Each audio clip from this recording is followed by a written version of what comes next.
The golden numbers on the elevator display ticked upward with agonizing slowness. 48, 49, 50. Megan Collins stared at her reflection in the polished brass doors, barely recognizing the woman looking back. The uniform was the first thing that always caught her eye. A shapeless, slate-gray thing that smelled permanently of industrial starch and other people's desperation. It hung loosely off her frame, hiding the sharp protrusion of her collarbones and the hollow curve of her hips. She adjusted the white apron tied around her waist, her fingers trembling slightly. It wasn't just the exhaustion, though, that was a constant companion these days. It was the hunger, a dull, gnawing ache in the pit of her stomach that she had learned to ignore over the last few months. The elevator chimed, a soft, polite sound that seemed too cheerful for the hour. 2 a.m. The graveyard shift at the Hotel Verciani was usually quiet, a time for cleaning quiet messes and delivering late-night vices to guests who had too much money and not enough peace. Megan gripped the handle of the service trolley, her knuckles turning white. The cart was heavy, laden with a silver bucket of ice that was already starting to sweat, and a bottle of bourbon that cost more than she had earned in the last 3 months combined. She pushed the cart forward, the wheels gliding silently over the thick plush carpet of the corridor. The 52nd floor was different. The air here was cooler, scented with sandalwood and silence. The sconces on the walls were real crystal, casting fractured patterns of light against the damask wallpaper. Megan kept her head down, counting the room numbers as she passed them. 500, 501. Her destination was at the end of the hall, Suite 502, the presidential suite. The staff downstairs had whispered about the guests staying there. Someone important, someone dangerous, someone who tipped in $100 bills if you were quick and invisible. Megan didn't care about the danger. She just needed the money. Her rent was 2 weeks late, and the landlord had stopped accepting excuses. She stopped in front of the double mahogany doors. Her heart performed a nervous, erratic rhythm against her ribs. She took a deep breath, trying to steady her hands. She couldn't afford to drop the bottle. She couldn't afford to make a mistake. She raised her hand and knocked. 3 sharp raps. "Room service," she called out, her voice raspy. She cleared her throat and waited. Silence stretched out from behind the door. It was a heavy, oppressive silence that made the hair on the back of her neck stand up. She shifted her weight from one aching foot to the other. Her shoes were cheap, thin-soled things that offered no support. And after a double shift, her feet felt like they were bleeding. She checked her watch. If he didn't answer in 30 seconds, she would have to leave the cart and go back down. Protocol. Then, the lock clicked. The sound was loud in the quiet hallway, the heavy tumbler of a deadbolt sliding back. The door swung open. Megan kept her gaze trained respectfully on the floor level, staring at the marble threshold. "Good evening, sir. I have the bourbon and ice you ordered." She looked up as she spoke. The professional smile she had practiced plastering onto her face ready to do its job. But the smile never formed. The words died in her throat, choking her. The man standing in the doorway filled the space completely. He was tall, imposing, radiating a kind of raw, kinetic energy that made the air around him feel charged. He wasn't wearing a shirt. His chest was broad, defined by corded muscle and dark hair that trailed down to the waistband of his black dress pants. His skin was pale, stark against the darkness of the room behind him, but it wasn't his body that stopped Megan's heart. It was his face, sharp cheekbones, a jawline that looked like it had been carved from granite, and eyes, dark, intelligent, predatory eyes that she had seen in her dreams every single night for the last 4 years. Silvio Rinaldi. The world tilted on its axis. The hallway, the hotel, the cart, the crushing weight of her debts. It all vanished, replaced by a singular, terrified realization. It was him. He looked older. There was a hardness to him that hadn't been there before. A coldness in the set of his mouth. He looked like a man who hadn't slept in a week. His hair messy, his posture tense. He was staring at her, but there was no recognition in his eyes at first. He just saw a member of the staff. A uniform. A servant. "Leave it," he said, his voice a low rumble that vibrated through the floorboards and straight up into her bones. He didn't even look at her face. He reached into his pocket, pulled out a clip of cash, and tossed a bill onto the tray without glancing at it. Go. Megan couldn't move. She couldn't breathe. Her brain was screaming at her to run, to turn the cart around and flee before he really looked at her, but her body was frozen. She stared at him. Her lips parted in a silent gasp. This couldn't be happening. Of all the hotels in the city, of all the suites, of all the nights. Silvio frowned, sensing her lack of movement. The irritation flashed across his features. He looked up from the tray, his dark eyes snapping to hers, ready to dismiss her incompetence with a cutting remark. His gaze locked onto her face. Time stopped. It didn't slow down. It ceased to exist. Silvio froze. The hand that had thrown the money remained suspended in the air for a fraction of a second, before dropping to his side. His pupils dilated, swallowing the iris until his eyes were black voids. He blinked once, slowly, as if trying to clear a hallucination. He leaned forward slightly, the predatory instinct taking over, his entire body going rigid. Megan? The name was a whisper, a question, and an accusation all at once. The sound of his voice saying her name shattered her paralysis. Panic, cold and sharp, flooded her veins. She took a stumbling step back, dragging the trolley with her. The wheels squeaked, a high-pitched sound of distress. No, she whispered, shaking her head. It was a useless denial. She knew it. He knew it. Silvio took a step forward, crossing the threshold into the hallway. The movement was fluid, dangerous. He ignored the cart completely, stepping around it as if it were a toy. He was looking at her with an intensity that burned. He looked at her face, tracing the features he had once memorized. Then his gaze dropped. He looked at the gray uniform. He looked at the coffee stain on the apron. He looked at her hands. Red, chapped, ringless. He looked at the way the dress hung off her skeletal frame. The color drained from his face. The shock that hit him was visible, a physical blow. He looked from her eyes to her uniform and back again, his expression shifting from confusion to a dawning, horrified comprehension. "What are you wearing?" he asked. His voice was no longer a whisper. It was a growl, low and threatening. "Megan, what is this?" "I have to go," Megan choked out. She released the handle of the cart, backing away. "I have to go. Wrong room. I'm sorry." "Wrong room?" Silvio repeated, his voice rising. He didn't sound angry. He sounded incredulous. He sounded like a man watching a nightmare unfold in real time. You're working here? In this hotel?" "Please," she begged, her voice trembling. Tears stung her eyes, hot and humiliating. She didn't want him to see her like this. Not him. Anyone but him. She had spent 4 years hiding, preserving the last shred of her dignity, letting him believe she was fine, that she was happy. And now, he was seeing the truth. He was seeing the wreckage. "Silvio, please, let me go." "Let you go?" He laughed, a short, dark sound that had no humor in it. "You think I'm going to let you walk away? Look at you." He took another step toward her. Megan flinched. It was an instinctive reaction, born of years of living on the edge, of being afraid of everything. Landlords, bill collectors, shadows. But seeing her flinch broke something in Silvio. He stopped dead, his hands curling into fists at his sides. "You're afraid," he murmured, the realization hitting him hard. "You're afraid of me." "I'm not," she lied, though her voice shook. I have a shift. My manager, he'll fire me if I'm not back. I need this job, Silvio." "You need this job?" He gestured violently at the cart, at the uniform. "You are my wife. You are Megan Rinaldi.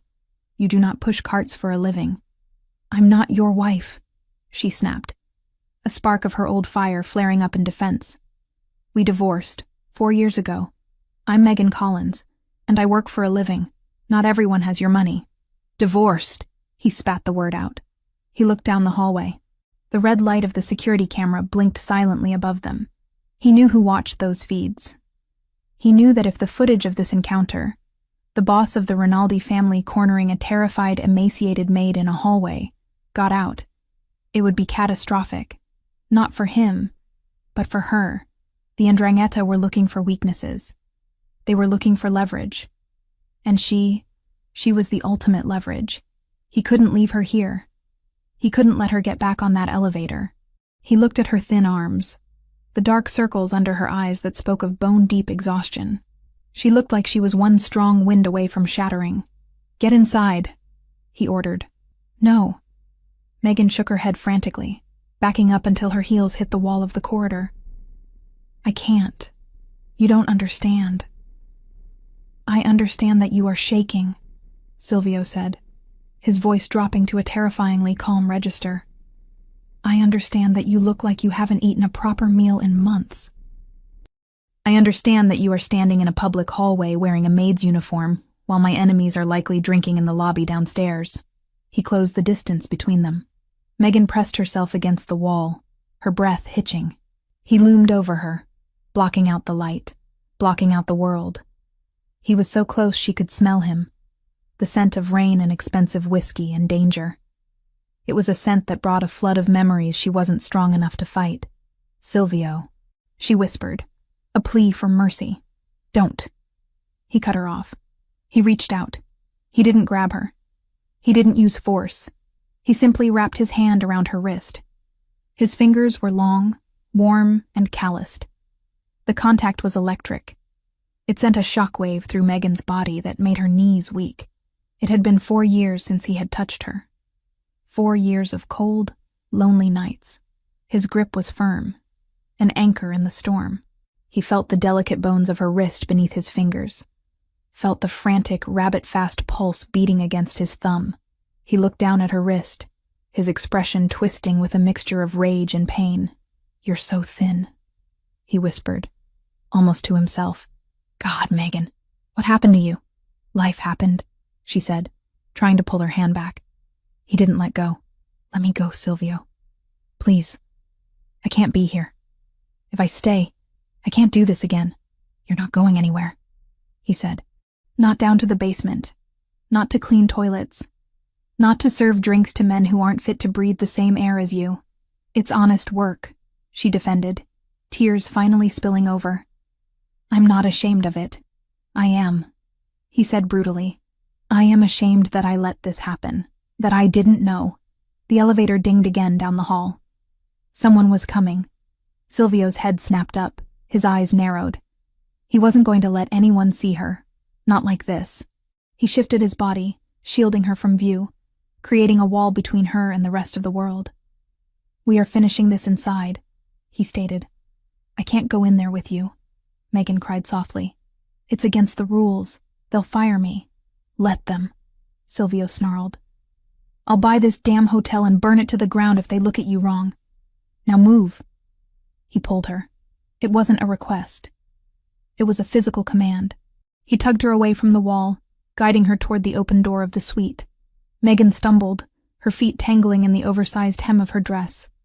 She gripped his forearm to steady herself, her fingers digging into his bare skin.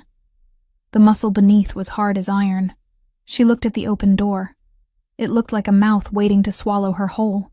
She knew that if she crossed that threshold, her life as Megan Collins, the invisible maid, was over. She knew that once Silvio Rinaldi had her behind closed doors, he would never let her return to the shadows. "Silvio, wait." She tried one last time, digging her heels into the carpet. He didn't wait. He didn't stop. He pulled her across the threshold, into the dim, warm sanctuary of the suite. He kicked the door shut behind them with a heavy final thud. The lock engaged automatically. The silence of the room enveloped them instantly. The hallway, the cart, the job. It was all gone. There was only him. There was only the way he was looking at her. Like he had found a lost treasure that had been broken and tarnished, and he was ready to kill anyone who had dared to touch it. Megan stood in the entryway, shivering, trapped. And for the first time in 4 years, terrifyingly, completely safe, the heavy thud of the deadbolt sliding into place echoed through the cavernous suite like a gavel striking a judge's bench. It was a final, irrevocable sound that severed the connection between the silent, carpeted hallway and the high-stakes world Megan had just been dragged back into. She stood frozen just inside the entrance, her back to the door, her hands trembling violently at her sides. The air in the suite was different from the corridor. It was richer, heavier, scented with the expensive leather of Italian furniture and the faint, lingering aroma of Silvio's cologne, a mix of bergamot, tobacco, and something uniquely, terrifyingly him. Silvio didn't move immediately. He stood a few feet away, his chest rising and falling with a controlled, rhythmic intensity that betrayed the storm raging beneath his stoic surface. The dim light of the crystal chandelier cast long, sharp shadows across his face, highlighting the harsh angles of his jaw and the predatory focus in his dark eyes. He wasn't looking at the room. He was looking at her. He was dissecting her. He was taking in the fraying hem of the gray polyester uniform, the way the fabric hung loosely over her hips, the scuffed tips of her cheap black work shoes. "Turn around," he commanded. His voice was low, devoid of the shouting that had echoed in the hallway, but it carried a weight that made disobedience impossible. Megan turned slowly, her movements stiff and jerky. She felt like an intruder in a palace, a stain on a masterpiece. She kept her eyes lowered, unable to meet his gaze. The shame was a physical thing, a hot, suffocating blanket that wrapped around her throat. She had spent 4 years building a wall between herself and this life, telling herself that she was better off poor and free than rich and endangered. But standing here now, shivering from a combination of air conditioning and adrenaline withdrawal, she didn't feel free. She felt broken. "Look at me," Silvio said. She forced her chin up, her hazel eyes locked with his obsidian ones. The intensity of his stare almost made her knees buckle. He wasn't looking at her with disgust, as she had feared. He was looking at her with a profound, terrifying confusion that was slowly hardening into fury. "You are shaking," he observed, stepping closer. The heat radiating from his bare chest was palpable, a furnace against the chill that had settled into her bones. Is it fear? Or is it hunger? Megan opened her mouth to lie, to say she was fine, but the truth was too heavy to hold back. "Both," she whispered. Silvio flinched as if she had struck him. He reached out, his hand hovering near her face before he clenched it into a fist and dropped it to his side, as if he didn't trust himself to touch her again without shattering her. He turned abruptly, pacing away from her toward the center of the living area. The suite was expansive, a testament to the power of the Rinaldi name. Floor-to-ceiling windows offered a panoramic view of the city skyline, a glittering expanse of lights that looked beautiful and cold. "Sit," he barked, gesturing to a velvet armchair near the unlit fireplace. Megan didn't argue. Her legs were vibrating with exhaustion. She walked over to the chair and sank into it. The velvet was soft, impossibly soft, a stark contrast to the hard plastic chairs in the employee break room in the basement. She wrapped her arms around her waist, trying to hold herself together. Silvio stopped pacing and turned to face her. He ran a hand through his dark hair, disrupting the severe style, making him look wilder, more dangerous. "We are going to talk," he stated. "And you are going to tell me the truth. No more lies. No more running." "I wasn't running," Megan said, her voice gaining a fraction of strength. "I was working. I have a job, Silvio." "A job?" He laughed, a harsh, incredulous sound. He walked over to the mini-bar, not the service cart she had abandoned in the hall, but the private cabinet built into the wall. He poured a glass of water, his movements sharp and angry. He brought it to her, thrusting it into her hand. "Drink. You look like you're going to pass out." Megan took the glass with both hands to keep it steady. She drank greedily, the cool water soothing her parched throat. She hadn't realized how thirsty she was.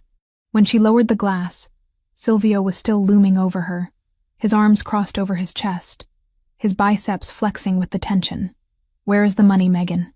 he asked. The question was a blade, sharp and direct. Megan set the glass down on the side table, the coaster clinging to the wet bottom. "I don't have it. Don't lie to me," Silvio growled, leaning down until his face was level with hers. The settlement was millions. It was enough to buy this entire hotel, not clean its toilets. "Did you spend it? Did you give it to someone? Is there a man?" The accusation hung in the air, thick and poisonous. Megan looked at him, seeing the jealousy flare in his eyes.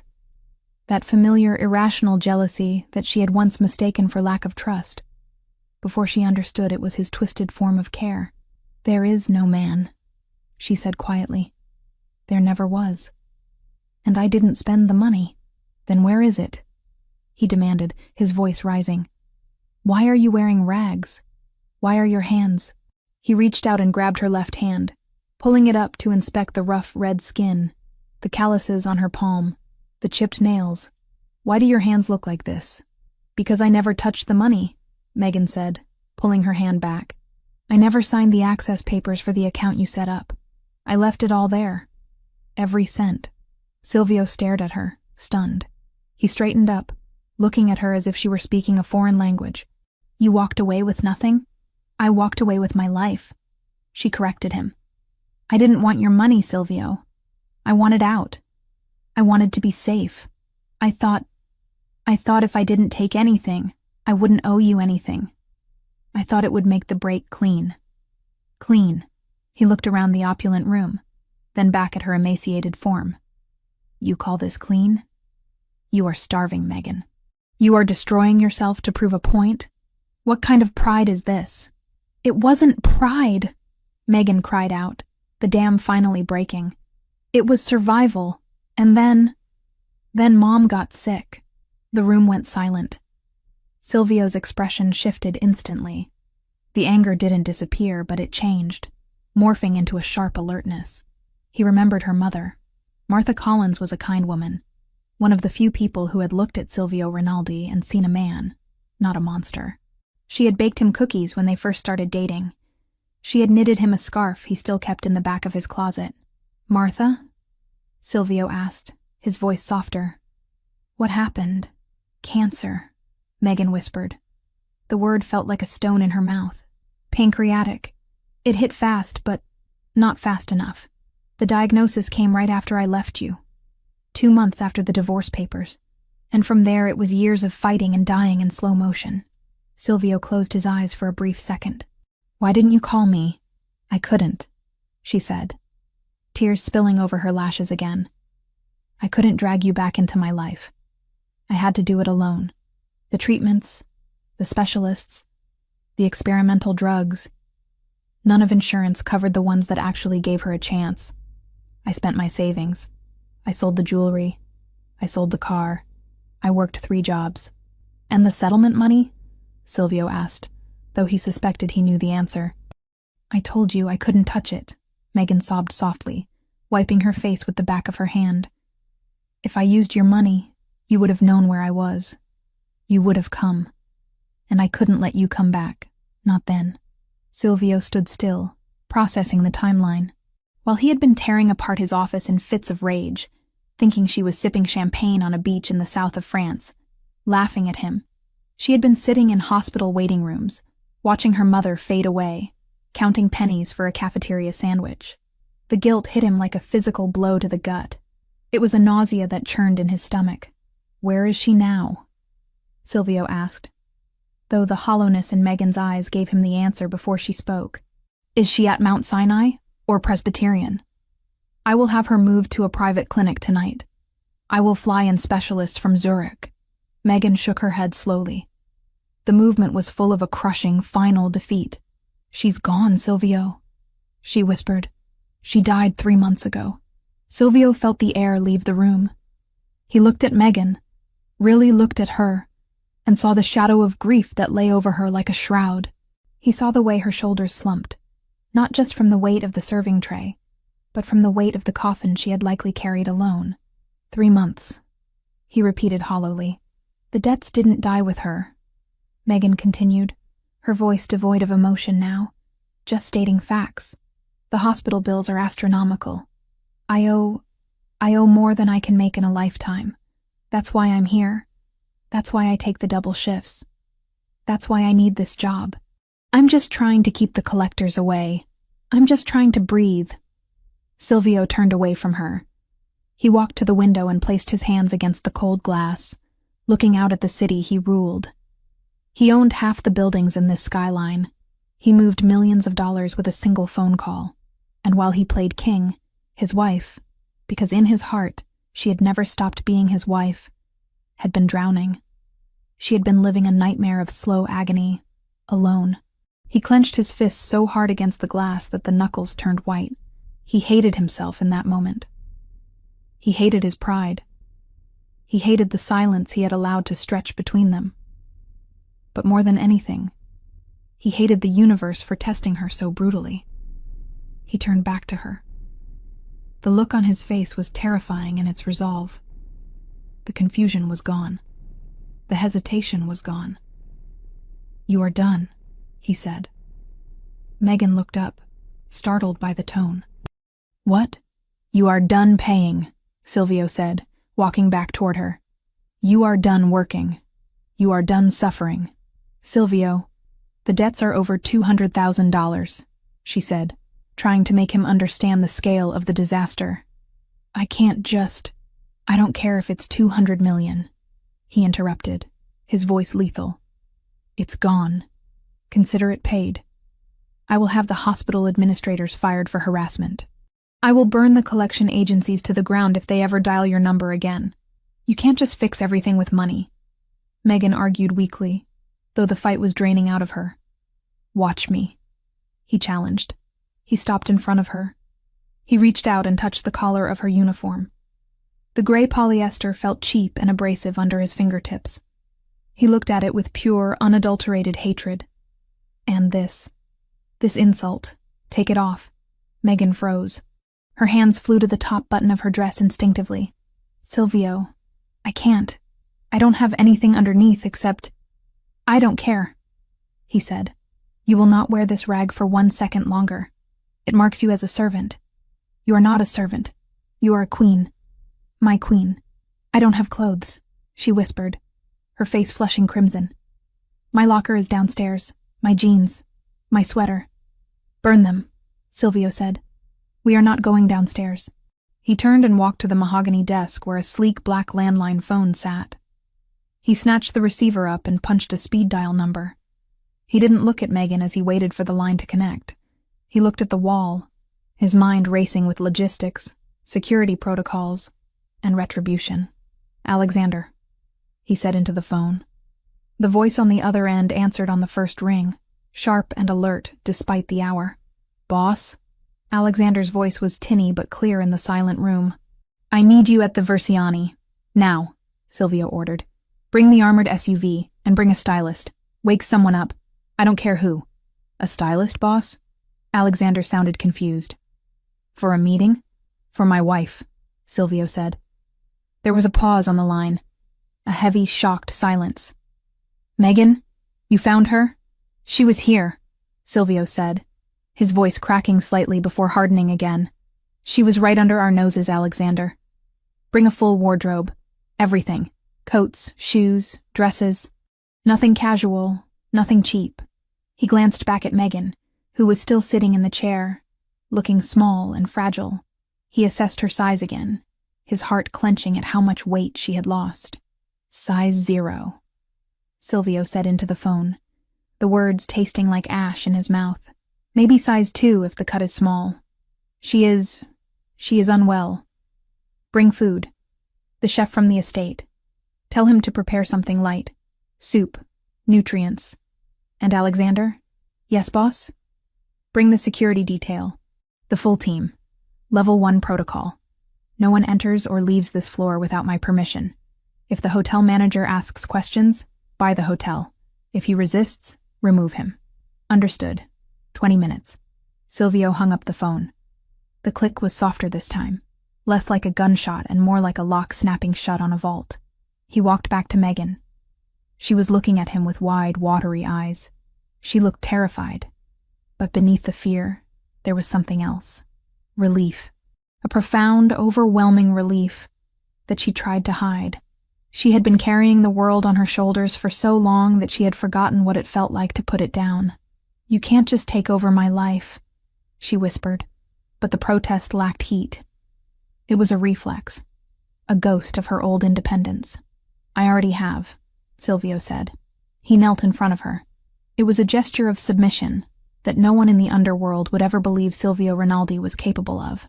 He took her hands in his, covering her rough skin with his warm palms. You tried it your way, Megan. You tried to be noble. You tried to do it alone. And look where it got you. Look at what it did to you. He brought her hands to his lips, kissing the knuckles that were red from scrubbing floors. Let me do this, he murmured against her skin. Let me take care of you. Stop fighting me. Just for tonight. Stop fighting. Megan looked at him, the man she had loved, the man she had left to save. She looked at the dark circles under his eyes, the tension in his shoulders. She realized that he had been suffering too, in his own way, and she was so tired. She was so incredibly tired of counting coins, of ducking her head, of being invisible. I'm tired, Silvio, she admitted, her voice breaking. I know, he said. I know, Bella. You don't have to be strong anymore. I have enough strength for both of us. The manager? She said, a last weak worry. He'll call the police if I don't return the cart. Let him call, Silvio said, his eyes darkening. The police work for me. The city works for me. And as of this moment, you work for no one. He stood up, pulling her gently to her feet. She wobbled, her equilibrium thrown off by the sudden movement and the emotional whiplash. Silvio caught her instantly, his arm wrapping around her waist, solid and unbreakable. He held her against him, not in a sexual embrace, but in a protective one. He was shielding her from the air itself. Go to the bathroom, he said, nodding toward the marble-tiled sanctuary to the left. Take a shower. Wash this place off your skin. Wash the smell of that detergent out of your hair. There are robes in there. Put one on. By the time you come out, Alexander will be here. Megan hesitated. And my uniform? Leave it on the floor, Silvio said, his voice vibrating with disgust. I will have it burned. You will never wear it again. You will never serve another person as long as you live, Megan. That life is dead. You hear me? It is dead. Megan looked at the door to the bathroom, then back at the door to the hallway. She knew that walking into that bathroom was a surrender. It was accepting that she was no longer Megan Collins, the struggling maid. She was returning to the cage. But looking at Silvio, seeing the raw pain and fierce determination in his eyes, she realized it wasn't a cage. It was a fortress, and right now, with the wolves of poverty and grief nipping at her heels, a fortress was exactly what she needed. Okay, she whispered. She stepped away from him, her hand lingering on his arm for a fraction of a second before she turned. She walked toward the bathroom, her footsteps silent on the thick carpet. She felt Silvio watching her every step, standing guard, a sentinel who would burn the world down before he let her fall again.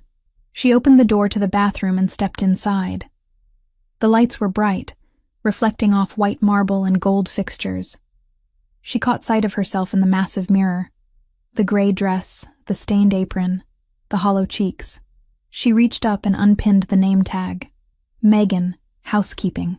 She unclasped the pin and let the plastic tag fall. It hit the marble floor with a sharp clatter. Silvio heard the sound from the other room. He stood in the center of the suite, listening to the water turn on. He closed his eyes and exhaled a breath. He felt like he had been holding for 4 years. She was here. She was safe. But then his eyes snapped open, and they were cold, hard flint. She was safe, yes, but someone had made her suffer. Someone had threatened her 4 years ago. Someone had sent those photos. Someone had forced her to leave him, and in doing so, had condemned her to poverty and condemned her mother to a lonely death. Silvio walked over to the window and looked out at the city again. The relief was being replaced by a cold, calculating rage. He would find out who did it. He would find out who had stolen 4 years of their lives. And when he did, he wouldn't just kill them. He would make them wish they had died in the womb. Alexander, he whispered to the empty room. Bring the guns too. He turned back to the bathroom door, waiting. The shower was running. The nightmare of the hallway was over. The war for the future had just begun. The armored SUV hummed with a low, vibrating power as it cut through the city streets. A mobile fortress designed to repel bullets, bombs, and the outside world. Inside, the silence was absolute. save for the rhythmic thrum of the tires against the asphalt. Megan sat in the back seat, her body rigid, wrapped in a cashmere coat that Alexander had brought, a coat that cost more than the total earnings of her last 3 years. It was soft, impossibly warm, and smelled faintly of the cedar closet in the Rinaldi estate, a scent that triggered a cascade of memories she wasn't ready to face. Silvio sat beside her. He didn't touch her, but his presence was a physical weight, a gravitational pull that she had to actively resist. He was on his phone, typing furiously, his thumb moving across the screen with lethal precision.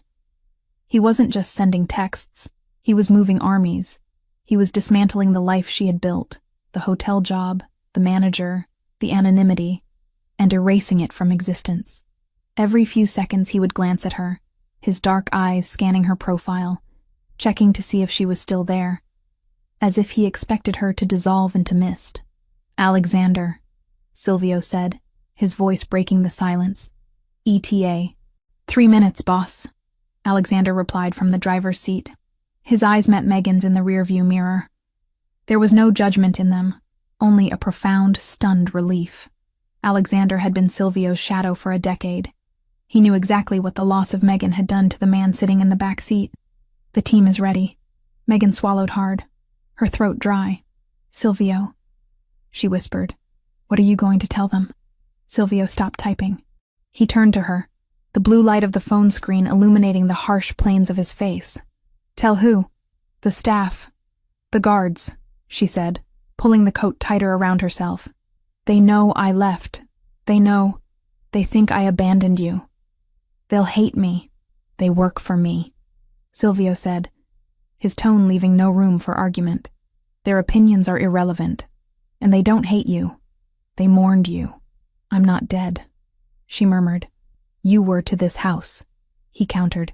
"For 4 years, this family has been a ghost ship. You were the only thing that made it a home.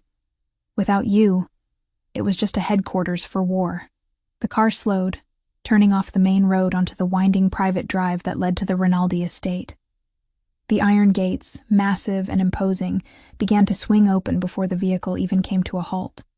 Megan watched the familiar landscape pass by the tinted windows, the manicured hedges, the stone fountains, the long line of oak trees that lined the driveway.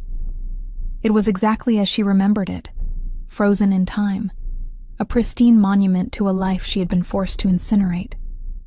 As the SUV pulled up to the main entrance, the reality of what was happening crashed down on her. She wasn't just visiting, she was returning. And she was terrified that the threat, the one that had driven her away, was waiting for her inside those walls. Alexander parked the car and killed the engine. Before Megan could reach for the door handle, Silvio was already outside. He opened her door, offering his hand. The gesture was courtly, old-fashioned, and completely at odds with the violence she knew he was capable of. She looked at his hand.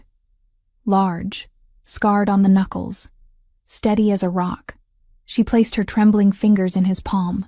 He pulled her out, but he didn't let go. He tucked her hand into the crook of his arm, anchoring her to him. Steps clicked against the stone pavement. The front doors of the mansion opened, and the household staff spilled out, lining up with military precision. There was Mrs. Rossi, the housekeeper, looking older, her face lined with new wrinkles. There was Marco, the head of the perimeter security. There were faces she knew, and faces she didn't. Megan braced herself for the glares, for the whispers of gold digger or traitor. She kept her chin down, staring at the gravel. "Welcome home, Mrs. Rinaldi." Mrs. Rossi's voice wavered. Megan's head snapped up. The older woman was crying, not polite, hidden tears, but open weeping. Mrs. Rossi stepped forward, breaking the line of protocol, and looked at Silvio for permission. He gave a curt nod. Mrs. Rossi reached out and grasped Megan's free hand, squeezing it tightly. "We thought..." "Mrs." Rossi choked out. "We didn't know if we would ever see you again. You look so thin, cara mia. So thin." "I'm okay, Mrs. Rossi," Megan whispered, fighting the burn in her own eyes. "I'm okay now. Prepare the master suite," Silvio ordered, his voice cutting through the emotional reunion. And have chef prepare a light meal, soup, something easy to digest. Bring it to the room. The master suite, sir? Marco asked, his eyes darting between Silvio and Megan. Not the guest wing? Did I stutter? Silvio's gaze was lethal. She is my wife. She sleeps in my bed. If anyone has a problem with that, they can leave their badge at the gate and walk home. No, sir. Understood, Marco said quickly, signaling the team to stand down and secure the perimeter. Silvio guided her inside. The foyer was vast, with a double staircase that curved up to the second floor like the ribs of a giant beast. The crystal chandelier overhead cast a prism of light on the marble floor. It was cold. That was the first thing Megan noticed. The house felt cold, sterile, as if no one had lived here, really lived here since she left. There were no fresh flowers on the central table, just a sculpture of abstract bronze. It's quiet, she noted. I stopped entertaining, Silvio said briefly. I stopped doing a lot of things. He led her up the stairs. Every step felt like walking backward in time. When they reached the double doors of the master bedroom, Megan hesitated. This was the heart of the house. This was where they had spent lazy Sunday mornings, where they had argued, where they had made love. Silvio pushed the doors open. Megan stepped inside and gasped. It was exactly the same. Her vanity table was still cluttered with the perfume bottles she had left behind. Chanel, Jo Malone, nearly empty bottles that had gathered dust. Her favorite throw blanket was folded at the foot of the bed. A book she had been reading 4 years ago, a paperback novel with a cracked spine, was still sitting on the nightstand on her side of the bed, a bookmark marking page 142. You kept it, she breathed. I couldn't touch it, Silvio admitted, closing the door behind them and locking it. The maids were instructed to clean around it. If they moved a single item, they were fired. I needed to know that you existed, that I hadn't hallucinated our marriage. He walked over to her, removing the heavy cashmere coat from her shoulders. Underneath, she was wearing a silk dress Alexander had brought to the hotel, a deep navy blue that hung loosely on her frame, but was a vast improvement over the maid's uniform. I have to go back out, Silvio said abruptly. Megan spun around, panic flaring in her chest. What? You're leaving? I have business to conclude, he said, his face hardening into the mask of the capo. The Hotel Versiani, the manager who threatened to fire you, the people who watched you starve and did nothing. I need to have a conversation with them. Silvio, don't, she pleaded, grabbing his arm. It doesn't matter. They were just doing their jobs. I was late. You were my wife, he snarled, and they treated you like a slave. I am going to ensure that never happens again. I will be back in an hour. You are safe here. The perimeter is locked down. Alexander is outside the door. No one gets in. Please don't hurt them, she whispered. I will do what is necessary, was all he said. He kissed her forehead, a hard, brief press of his lips that felt like a brand, and then he was gone. The hour that followed was agonizing. Megan wandered the room like a ghost haunting her own life.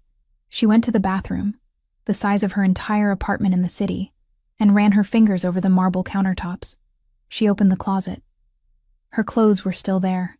The dresses she had worn to galas, the jeans she wore on weekends, the silk robes. It was a mausoleum of Megan Collins. She sat on the edge of the bed, the mattress sinking under her weight. It was too soft. After years of sleeping on a lumpy futon, the luxury felt wrong, unearned. She looked at the book on the nightstand. She picked it up, opening it to the bookmark. It was a receipt for a coffee she had bought the day before she left. The date stared up at her, a timestamp from another life. When the door handle turned, she jumped. Silvio walked in. He had changed. The suit he had worn at the hotel was gone, replaced by fresh black trousers and a black button-down shirt, the sleeves rolled up to his elbows. He looked cleaner, but the air around him crackled with violence. There was a faint redness on his knuckles that hadn't been there before. Megan decided not to ask about the hotel manager. Behind him, a cart was wheeled in by Mrs. Rossi. It wasn't a hotel cart with squeaky wheels. It was a silent, elegant trolley bearing silver platters. Dinner, Silvio announced. Mrs. Rossi set the table on the balcony, a small private space overlooking the gardens, and then retreated quickly, sensing the heavy atmosphere. Silvio pulled out a chair for Megan. Sit. Eat. It was a command, but there was desperation in it. He sat opposite her, watching her like a hawk. The meal was simple: a rich vegetable broth, warm bread, and grilled chicken. Megan picked up her spoon, her hand shaking slightly. The first mouthful was difficult. Her stomach had shrunk so much that food felt foreign. But the taste, it was rich, seasoned, warm. It tasted like safety. Silvio didn't eat. He poured himself a glass of dark red wine and watched her. He watched every spoonful she took, as if her nourishment was the only thing keeping him tethered to the earth. "You look like you're in pain," he said quietly, after she had managed half the bowl. "I'm not used to it," she admitted. "Full meals. It makes my stomach cramp. We will fix it," he vowed. Slowly. "We will fix everything." He took a sip of wine, his eyes never leaving hers. "Now talk. The hotel room was not the place, but here. Here you tell me everything. Why, Megan? And don't give me the 'I wanted to be free' speech. I know you. I know you loved me. You loved this life, even the dangerous parts. You didn't leave because you fell out of love." Megan put the spoon down. The metal clinked against the china, a sharp sound in the night air. She looked out at the dark garden. The wind was picking up, rustling the leaves of the oaks. "I didn't leave because I wanted to," she said, her voice barely a whisper. "I left because I had to choose." "Choose between what?" Silvio leaned forward, his intensity spiking. "Me and your mother? Between you and your life," she said, turning her gaze back to him. "Silvio, do you remember the week before I left? The gala at the Museum of History?" "I remember," he nodded. "You were nervous. You said you had a headache and wanted to leave early." "I didn't have a headache," she said. "I had a note. Someone slipped it into my purse while I was in the powder room." Silvio went still. "What did it say?" Megan reached for the water glass, needing to moisten her throat. The memory was 4 years old, but it still made her heart race with the same terror she had felt that night. It was a photo, a Polaroid. It was taken from a distance, through a scope. It was a picture of you, Silvio. You were standing on the balcony of your office, and there was a red laser dot right in the center of your forehead. Silvio's jaw tightened, a muscle feathering in his cheek. "A threat. People threaten me every day, Megan. It's part of the job. Not like this," she insisted. The note on the back, it didn't ask for money. It didn't ask for territory. It said, "She is the weakness. As long as she stays, he is a target. Leave him, and he lives. Stay, and we pull the trigger." Silvio slammed his hand down on the table. The silverware rattled. "And you believed them? You didn't bring this to me? I have an army, Megan. I have the best security in the world. You can't stop a bullet you don't see," she cried out, her voice rising to match his. "They knew everything, Silvio. They knew my schedule. They knew about my mother's diagnosis before I even told you. The next day, after the gala, I found a burner phone in my car. They called me. They described what you were wearing at that exact moment. They said they had a shooter in position. They gave me 24 hours to file for divorce and disappear." "Who?" Silvio demanded, his voice dropping to a terrifying growl. "Who called you?" "I don't know." She wept. "They used a voice changer, but they knew things. Internal things. They knew about the security blind spots in the garden. They knew the codes to the gate. That's why I couldn't tell you. It was someone close. Someone inside. If I told you, and you started asking questions, they would know I talked. And they would have killed you." Silvio sat back, the air rushing out of his lungs. He looked at her, really seeing the past 4 years in a new light. She hadn't abandoned him. She had saved him. She had sacrificed her happiness, her financial security, her time with her dying mother, all to ensure that he kept breathing. She had walked into poverty to shield him from a bullet. "You protected me," he whispered, the realization shattering his anger. "You stupid, brave, reckless woman. You protected me." I couldn't live in a world without you in it, Megan said, tears streaming down her face. Even if I couldn't be with you, knowing you were alive, that was enough. It had to be enough. Silvio stood up. The chair scraped loudly against the stone floor. He walked around the table and pulled her up from her seat. He didn't handle her gently this time. He pulled her against him with a desperation that bordered on violence. He buried his face in her neck, inhaling her scent, his arms wrapping around her so tightly she could barely breathe. I hated you, he confessed into her hair, his voice thick with emotion. For 4 years I hated you. I thought you were bored. I thought you found someone better. I tore this city apart looking for a reason, and when I couldn't find one, I decided you were just cruel. I'm sorry, she sobbed, clutching the back of his shirt. I'm so sorry. No, he pulled back, framing her face with his hands. His thumbs wiped away the tears, his touch frantic. Do not apologize. You saved my life. But you paid too high a price. Look at you. You starved for me. I'm okay, she tried to say, but he shook his head. You are not okay. But you will be. He swore. Listen to me, Megan. Whoever did this, whoever sent that photo, whoever made that call, they made a mistake. They let you live. He leaned his forehead against hers, their breaths mingling. They wanted to remove my weakness. Silvio hissed, his eyes burning with a cold blue fire. But they didn't understand. You aren't my weakness. You are my reason. And now that you are back, I am going to find them. I am going to find the person who kept us apart. And I am going to dismantle them piece by piece. Silvio, be careful, she whispered, fear spiking again. If they know I'm back, let them know, he said. Let them come. 4 years ago, I was complacent. I was happy. Now I am angry, and I have you back. I will burn the entire world to keep you safe this time. He lifted her up, carrying her back into the bedroom. He laid her on the bed on top of the covers. He didn't try to undress her further. He didn't try to initiate sex. That bridge was still too far. There was too much trauma, too much physical weakness in her body. Instead, he lay down beside her, fully clothed.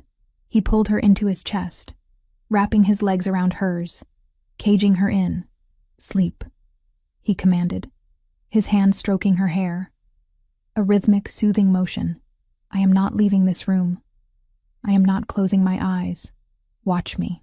I will be here when you wake up. Megan rested her head on his shoulder. The steady thud of his heart was the only sound in the room.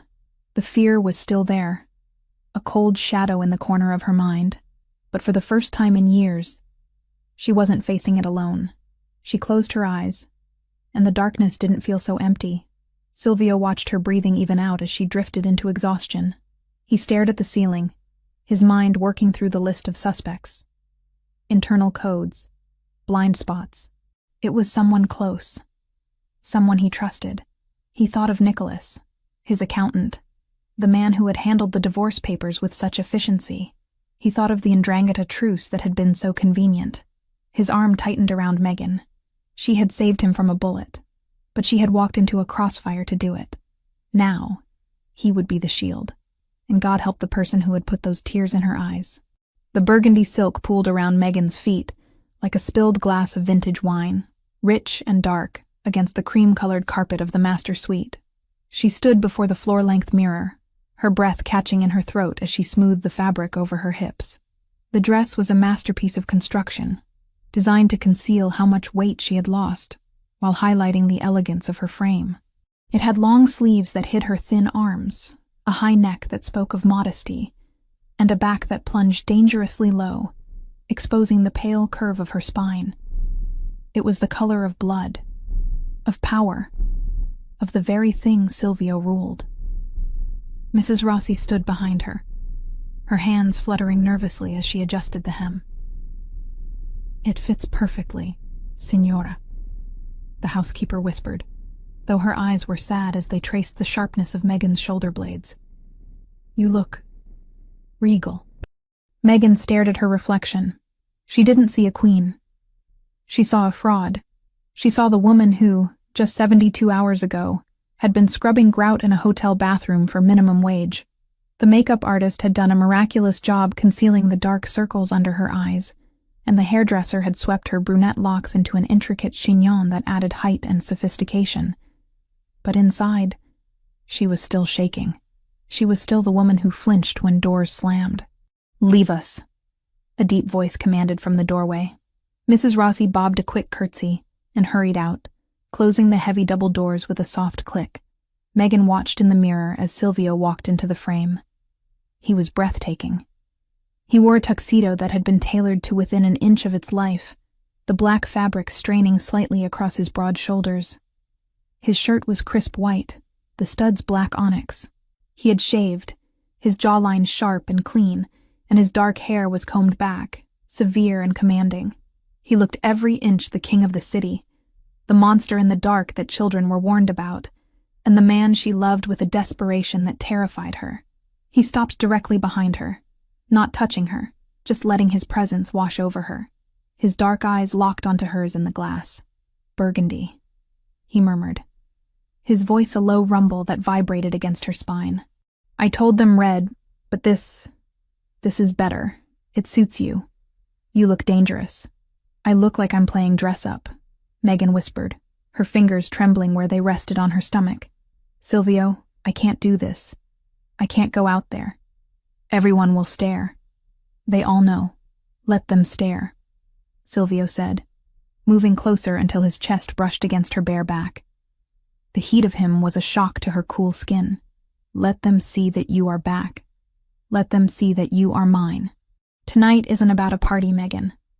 It's a statement. It's a declaration of war against anyone who thought they could touch you.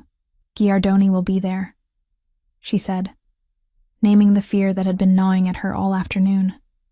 "The 'Ndrangheta. They'll be watching." "Good." Silvio's eyes narrowed, turning into chips of obsidian flint. "I want them to watch.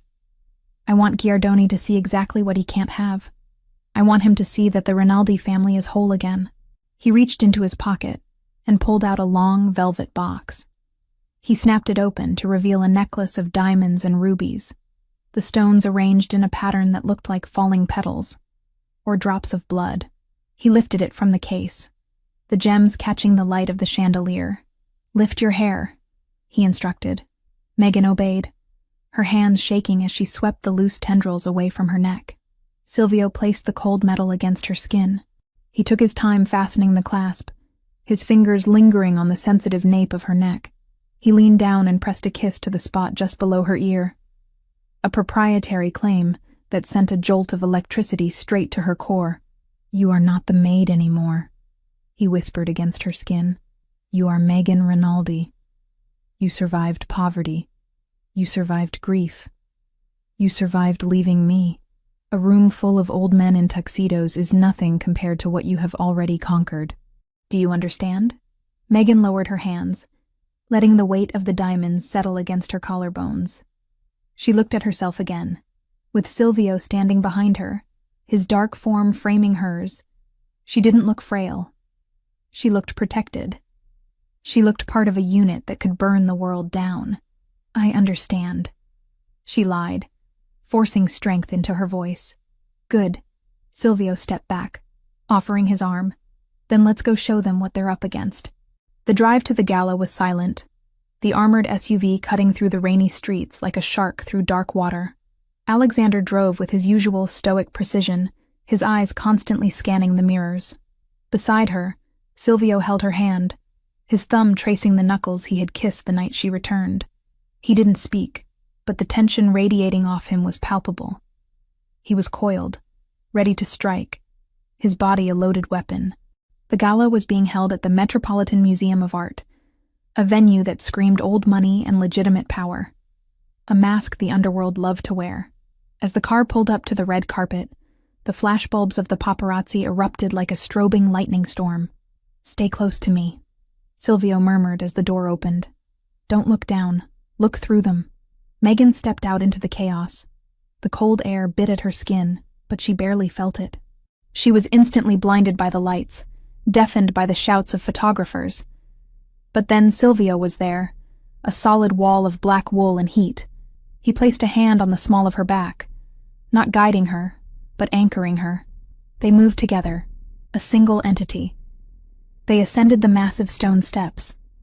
As they reached the top and entered the great hall, the noise of the outside world was cut off, replaced by the murmur of a string quartet and the low hum of hundreds of conversations.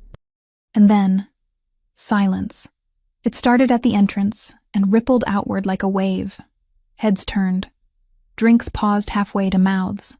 The conversations died out until the massive hall was filled with a thick, suffocating quiet. Every eye was on them. Megan felt the urge to shrink, to fold in on herself and disappear as she had done for 4 years. But Silvio's hand on her back tightened imperceptibly, a silent command. Stand tall. She lifted her chin. She let her gaze sweep over the room, the women in their pastel gowns, the men in their identical suits, the predators and the prey. She saw the shock on their faces. They had heard rumors, of course. Whispers that the Rinaldi wife had returned, that she had been found destitute. They were looking for bruises, for signs of weakness, for the cracks in the porcelain. Silvio walked her into the center of the room. He nodded to a few allies, men who bowed their heads in deep respect. But he didn't stop until they were at the heart of the gathering. It was a power move. He was placing her in the center of the board. Champagne? A waiter appeared, his hand trembling slightly as he offered a tray. Silvio took 2 flutes. He handed one to Megan. Sip it, he advised quietly. Don't drink it. You need your wits. Well, a voice grated from behind them, oily and thick with a heavy Calabrian accent. I heard the dead had risen, but I didn't expect the corpse to look so polished. Megan froze. She knew that voice.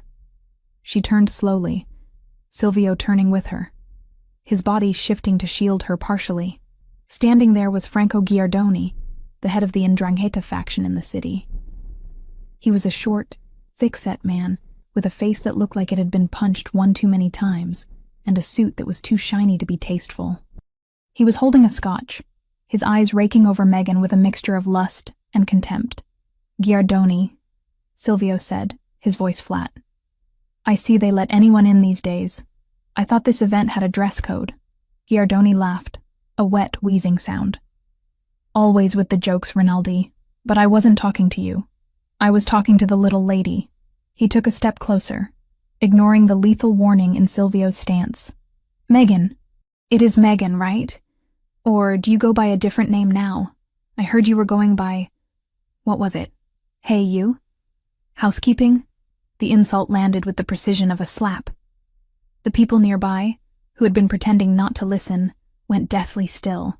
This was it. The 'Ndrangheta was testing the waters, poking the bear to see if it still had claws.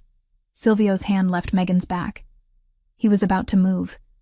He was about to tear Giardoni's throat out right there in front of the city's elite. Megan saw the violence in his eyes, the way his shoulders bunched. If he attacked Giardoni here, the truce would shatter instantly, and the police commissioner standing 10 feet away would have to act. It was a trap. Giardoni wanted Silvio to lose control. Megan placed a hand on Silvio's chest. It was a light touch, but it stopped him. She stepped forward, moving out of Silvio's shadow. She smoothed the burgundy silk of her dress, her movements deliberate and calm. She looked Giardoni up and down, her expression one of mild amusement, as if he were a stain on the carpet she would have to scrub later. Mr. Giardoni, she said, her voice clear and carrying effortlessly through the silent circle that had formed around them. I didn't realize you followed my career so closely. It's flattering, really. Giardoni smirked, thinking he had won. Career? Is that what we call scrubbing toilets now? Tell me, murmured Bella. What's the going rate for a Rinaldi these days? Do you take tips? A gasp went through the crowd. Silvio flinched, his breath hissing through his teeth, but Megan held her ground. She didn't blink. She didn't look away. She smiled, and it was a smile she had learned from Silvio. Cold, sharp, and terrifying. I learned a lot pushing a cart, Franco, she said, using his first name with deliberate disrespect. I learned that dirt is honest. It doesn't pretend to be anything else. But you... She took a sip of her champagne, eyeing him over the rim of the glass. You stand here in a tuxedo that costs $5,000, drinking scotch you can't pronounce, pretending you belong in a museum. But we both know the truth. She took a step closer to him, invading his personal space, forcing him to look up at her because of her heels. Some people clean the trash, Megan whispered, loud enough for the inner circle to hear. And some people are the trash. No amount of money will ever scrub the stench off you, Franco. You smell like a desperate second best. Giardoni's face turned a mottled purple. The smirk vanished, replaced by pure, unadulterated rage. He opened his mouth to retort, to shout, to do something, but the damage was done. A ripple of laughter started somewhere in the crowd, a nervous, shocked titter that quickly spread. Megan hadn't just insulted him. She had dismissed him. She had treated him like a rude guest in her home. Silvio stepped up beside her again. He wasn't angry anymore. He was beaming. It was a dark, dangerous pride that radiated off him like heat from a sun. He wrapped his arm around her waist, pulling her flush against him. I think you're done here, Giardoni, Silvio said softly. Unless you want to ask my wife for cleaning tips. I hear she's excellent at disposing of garbage. Giardoni glared at them, his hands shaking with the effort not to draw the gun he undoubtedly had tucked under his jacket. He looked around the room and saw that he had lost. The crowd was with the Rinaldis. The narrative had shifted. Megan wasn't the fallen victim. She was the survivor who had just publicly castrated a mob boss with a few words. Watch your back, Rinaldi, Giardoni hissed, turning on his heel. The streets are slippery tonight. We'll be careful, Silvio called after him. As Giardoni disappeared into the crowd, Silvio turned to Megan. He looked at her with an intensity that made her breath hitch. I thought I was going to have to kill him, Silvio murmured, leaning down to brush his lips against her temple. But you did something much worse. You made him small. I was terrified, Megan admitted, her legs starting to tremble now that the adrenaline was fading. I thought I was going to throw up. You were magnificent, Silvio said. You are a Rinaldi, through and through. I want to leave, she whispered. Please, Silvio, take me home. I can't do this anymore. The adrenaline is wearing off and I feel weak. Silvio nodded immediately. He signaled to Alexander, who was waiting by a pillar near the exit. We're leaving. Now. They moved toward the exit, cutting through the crowd. People moved out of their way, their gazes now filled with a new kind of respect, or perhaps fear. Megan didn't care. She just wanted the safety of the car. She wanted to take off the dress and the diamonds and curl up in the bed that smelled like Silvio. They stepped out into the cool night air. The rain had stopped, leaving the pavement slick and black. The valet brought the armored SUV around. Alexander opened the back door, scanning the street. Clear, Alexander said. Silvio helped Megan inside. He climbed in after her, the heavy door thudding shut, sealing them in the quiet luxury of the leather interior. You did well, Silvio said, reaching for her hand. Better than well. He hated me, Megan said, leaning her head back against the seat. Giardoni. He looked at me like he wanted me dead. He wants us all dead, Silvio said dismissively. He's a relic. We will deal with him. The car pulled away from the curb, merging into the late-night traffic. Megan closed her eyes, letting the motion of the car soothe her. She felt Silvio's thumb rubbing circles on the back of her hand. For the first time in hours, she allowed herself to relax. They turned onto a quieter street, a shortcut that led toward the highway back to the estate. It was a route they rarely took, chosen by Alexander to avoid the paparazzi traffic. The explosion didn't sound like a bang. It felt like a punch. The world went white. The SUV shuddered violently, lifting off the ground for a terrifying second before slamming back down onto its suspension. The sound of screeching metal tore through the air. Megan was thrown sideways, her head slamming against the padded leather of the door. Get down, Silvio roared. He was on top of her instantly, his heavy body covering hers, pinning her to the seat. Another impact hit the side of the car. Bullets. The rhythmic, terrifying thwack, thwack, thwack of automatic fire hammering against the reinforced glass. The window beside Megan's head spiderwebbed into a million opaque fractures but held. "Alexander!" Silvio shouted. "Tires are blown!" Alexander yelled back, his voice strained as he fought the steering wheel. The car was fishtailing wildly, the rims grinding sparks against the asphalt. "They hit the front axle. We're sitting ducks." The car spun, slamming into a parked van with a bone-jarring crash that threw them forward. Silvio took the brunt of the impact, his shoulder hitting the front seat, but he didn't let go of Megan. He kept her head tucked into his chest, shielding her with his own flesh and bone. "Are you hit?" he demanded, grabbing her face, his eyes wild as he scanned her for blood. "No," Megan gasped, her ears ringing. "I'm okay." "Silvio, what is happening?" "Ambush," he snarled. He reached under his tuxedo jacket and pulled out a handgun, a sleek black weapon she hadn't even known he was carrying. "Stay down. Do not lift your head. Do not look out the window." The firing stopped for a second, replaced by the sound of engines revving. "Motorcycles. They're circling," Alexander reported, drawing his own weapon. 4 bogies, maybe 5. Silvio looked at the spider-webbed window. The glass was holding, but it wouldn't hold forever. He looked at Megan. She was curled in a ball on the floor of the car, the burgundy dress ruined, her eyes wide with terror. But she wasn't screaming.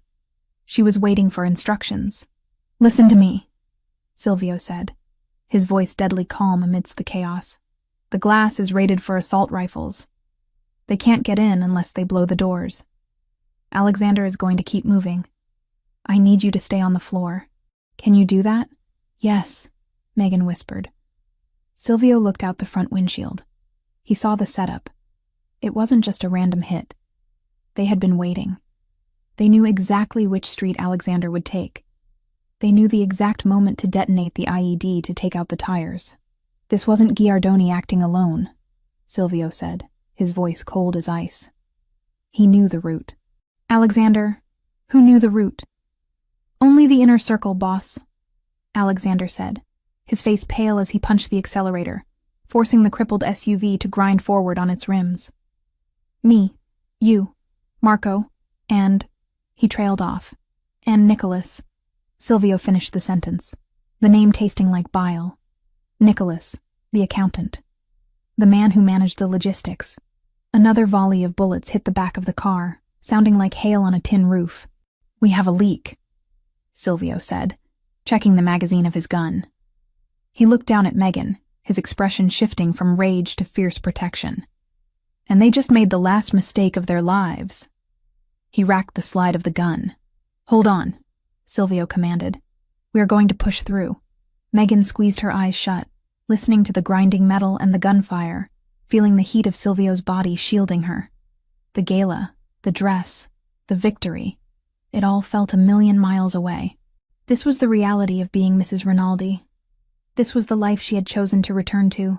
But as she felt Silvio's hand grip her shoulder, solid and unshakable, she realized something. She would rather be here, under fire with him, than safe and alone in a cold apartment. "I'm with you," she whispered into the darkness of the floorboard. "Always." Silvio vowed. Alexander, ram them. The SUV surged forward, turning into a weapon, as the Rinaldis went to war. The tires of the replacement vehicle crunched over the pristine, untouched snow, a sound like crushing bone that echoed in the absolute silence of the mountain ridge. They were miles above the city now, far removed from the smoke, the shattered glass, and the screaming sirens of the ambush. The safe house wasn't a cabin in the traditional sense. It was a fortress of glass and steel jutting out from the cliff face. A modern monolith designed for 2 things: isolation and defense. Silvio killed the engine. The sudden absence of the motor's hum was deafening. He didn't move immediately. He sat gripping the steering wheel, his knuckles white, his breath fogging in the cold air of the unheated car. His tuxedo jacket was torn at the shoulder, stained with dust and a dark wet patch that Megan had been staring at for the last 20 miles. "We're here," he said, his voice rough, sounding like gravel grinding together. Megan nodded, though she couldn't stop her teeth from chattering. It wasn't just the cold, it was the adrenaline crash. The shootout, The high-speed chase, the desperate switch to the backup vehicle Alexander had staged under a highway overpass. It had all happened in a blur of violence. Now, the stillness was terrifying. Silvio got out, the cold mountain wind whipping his hair back. He opened her door and pulled her out, not waiting for her to find her footing. He ushered her toward the heavy steel front door, his body shielding hers from the open expanse of the woods, his gun drawn and held low against his thigh. He keyed a code into the biometric panel. The door hissed open, revealing a dark, warm interior. "Inside," he commanded. "Don't touch the windows. Don't turn on the main lights yet." Megan stepped inside. The floors were heated slate, radiating a warmth that seeped through the thin soles of her heels. Silvio followed, locking the door behind them with a heavy mechanical thud that reminded her of the hotel room. But this time, the lock felt like it was keeping the monsters out, not trapping her in. He moved through the house with lethal efficiency, checking corners, arming the perimeter sensors, his movements sharp and agitated. Megan stood in the center of the living room, hugging her arms around her chest. The ruined burgundy dress was torn at the hem, and she was missing an earring. She felt like a doll that had been dragged through a war zone. "Silvio," she whispered. He didn't hear her, or he chose not to. He was staring at a tablet mounted on the wall, watching the green lights of the security grid come online. "Silvio," she said louder, her voice cracking. He spun around, his gun half raised before he recognized her and lowered it. His eyes were wild, dilated with the residual combat high. "What? Are you hurt? Did a piece of glass hit you?" "No," she said, taking a step toward him. "But you are." She pointed to his side. The black shirt was soaked through with blood just above his hip. He looked down, seeming surprised to see it there. He touched the spot, his fingers coming away red. "It's a scratch." He dismissed it, turning back to the panel. Metal fragment from the door panel. "It didn't hit anything vital." "It's bleeding," Megan insisted. She walked over to him, her fear transforming into a sudden, fierce need to be useful. She couldn't shoot a gun. She couldn't drive a getaway car. But she could do this. "Where is the first aid kit?" "Bathroom. Under the sink." He grunted, wincing slightly as he reached up to check a camera feed. Megan didn't wait. She kicked off her heels, running barefoot across the slate to the bathroom. She found the kit, a military-grade box, not a household one, and grabbed it.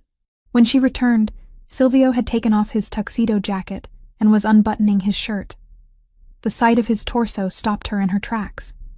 He was bruised. A large purple welt was forming on his shoulder where he had slammed into the dashboard protecting her. But it was the cut on his side that drew her eye. A jagged laceration about 3 inches long. It wasn't deep enough to be fatal, but it was ugly, and it was still oozing dark blood. "Sit down," she ordered, pointing to the leather sofa. Silvio looked at her. For the first time since the explosion, the manic energy in his eyes receded, replaced by a heavy exhaustion. He dropped the shirt on the floor and sat, wincing as his skin stretched. Megan knelt between his legs, opening the kit. The smell of antiseptic wipes and sterile gauze filled the air, replacing the scent of gunpowder that clung to their clothes. Her hands, which had been shaking uncontrollably in the car, were suddenly steady. This was a problem she could solve. This was a ledger she could balance. "This is going to sting," she warned, peeling open an alcohol swab. "Do it," he said, staring at the ceiling. She pressed the pad against the wound. Silvio hissed, his abdominal muscles seizing under her fingers, hard as rock. She worked quickly, cleaning the blood away, checking for debris. "It needs a stitch," she murmured, examining the depth. "Maybe 2. But butterfly strips will hold it if you don't move around too much." "I'm not moving," he said. His voice was lower now, watching her. He wasn't looking at the wound. He was watching her face. He was watching the way her brow furrowed in concentration, the way she bit her lip as she applied the antibiotic ointment. "You saved me," she whispered, not looking up as she applied the adhesive strips. "In the car. You threw yourself over me. I would have thrown myself in front of a train," Silvio replied simply. A few bullets are nothing. It's not nothing, she argued, her voice trembling again. She smoothed the bandage down, her fingers lingering on his warm skin. She could feel his heart beating against her palm, a strong, steady rhythm that reassured her he was alive. You could have died, Silvio, if that glass hadn't held. But I didn't, he said. He reached out and caught her hand, stopping her ministrations. And neither did you. He pulled her hand up to his chest, pressing it over his heart. His skin was burning hot. The contact broke the clinical atmosphere instantly. Suddenly, the room felt very small, and the air very thin. Why? She asked, the question that had been haunting her since the hotel hallway finally bubbling to the surface. Why did you come for me? After 4 years? After you thought I just left? Silvio looked at her, his dark eyes searching hers. Because you are mine. We're divorced, she whispered, though the words felt hollow even as she said them. I signed the papers. I sent them to Nicholas. I saw the decree. Silvio let out a short, bitter laugh. He released her hand and leaned back against the sofa, closing his eyes for a moment. You saw a piece of paper, Megan. You saw what I wanted you to see. Megan froze. What do you mean? He opened his eyes. They were clear, unyielding. I never signed them. The silence in the cabin was absolute. The wind howled outside, scratching against the glass. But inside, the world had stopped. What? She breathed. I never signed the divorce papers, Silvio repeated, his voice firm. Nicholas brought them to me every week for the first year. He told me it was financial suicide to stay married to a woman who had vanished. He told me I needed to protect the assets. I threw him out of my office every single time. But the decree, Megan stammered. I received a copy in the mail. It had the judge's seal. A forgery, Silvio admitted without a shred of remorse. I had Nicholas send it to the P.O. box you used for the lawyer. I knew you wouldn't come back if you thought you were still tied to me.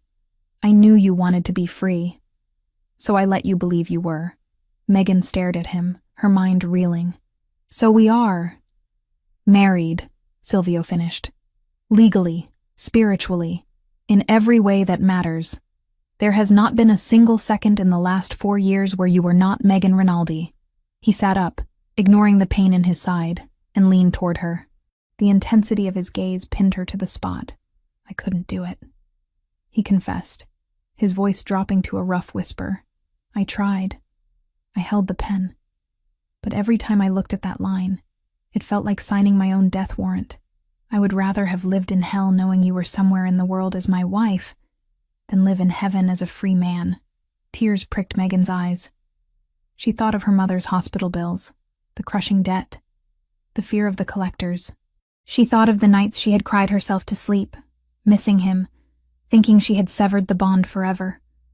And all this time, you kept me, she said, a tear sliding down her cheek. I will always keep you, he vowed. He reached out and wiped the tear away with his thumb, his touch rough but infinitely gentle. I told you tonight. You never left. You just took a long walk. The distance between them vanished. It wasn't a decision.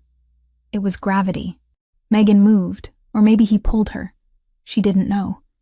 Suddenly she was straddling his lap, careful of his injury, her hands tangling in his dark, messy hair.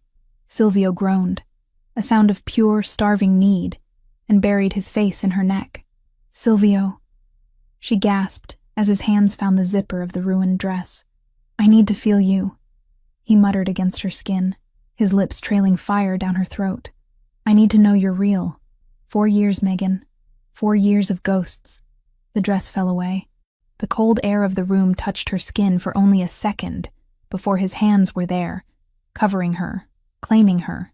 There was no hesitation, no awkwardness of rediscovery. Her body remembered his. His hands remembered every curve of her. It was a frantic, desperate collision. He kissed her, and it wasn't gentle. It was a reclaiming. It tasted of survival and fury and love that had been twisted by pain until it was something sharper, something stronger. Megan kissed him back with equal force, pouring all the lonely nights, all the fear, all the grief for her mother into the contact. You're mine, He growled against her mouth, his grip on her hips bruisingly tight. "Tell me, I'm yours," she sobbed, clinging to his shoulders. "I never stopped. I'm yours, Silvio." The intimacy that followed wasn't just physical. It was an exorcism. With every touch, they burned away the years of separation.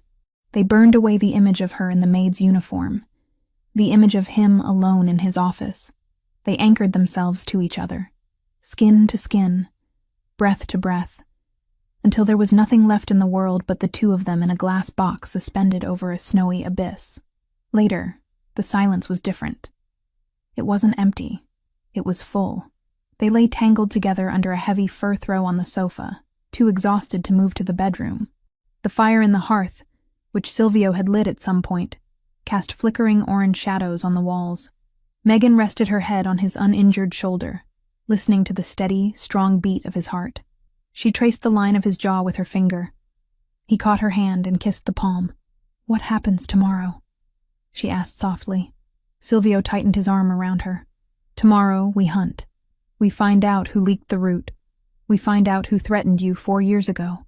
"I think I can help," she said. Silvio shifted slightly to look at her. "You've done enough.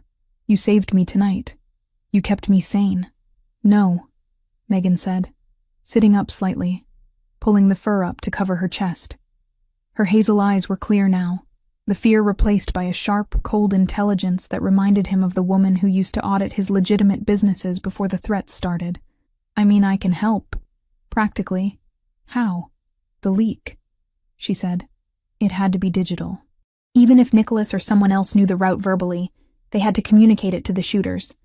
They had to track the GPS of the SUV to time the explosion. That leaves a footprint." Silvio frowned. "My tech team sweeps for bugs daily. Your tech team is looking for external threats," Megan countered. "They aren't looking for authorized users moving data through back doors. I used to audit your books, Silvio. I know how the money moves, but I also know how the information moves. If someone inside sent that location, they used the internal network to do it so it wouldn't flag the external firewalls." She looked at the tablet on the wall, the one controlling the security grid. "Do we have a secure link to the main server from here?" she asked. Silvio nodded slowly, a look of intrigue replacing the exhaustion on his face. "Yes. This place is hardwired into the mainframe. It's a mirror of my office." "Then give me access," she said. "Give me the admin codes. While everyone thinks we're dead or running, I can go through the logs. I can see who accessed the travel itinerary and who pinged the car's GPS in real time." Silvio studied her. He saw the shift. She wasn't the trembling maid anymore. She wasn't just his wife. She was a partner. She was offering to step into the war, not just hide behind him. "It will be dangerous," he warned. "If you find something. Once you know, there is no going back. You become a target again." "I've been a target for 4 years," Megan said hard. "I'm done running. I want to know who killed my time with my mother. I want to know who stole my life." Silvio reached up and cupped her cheek. He smiled, a dark, terrifying expression that mirrored her own newfound resolve. "That's my girl," he whispered.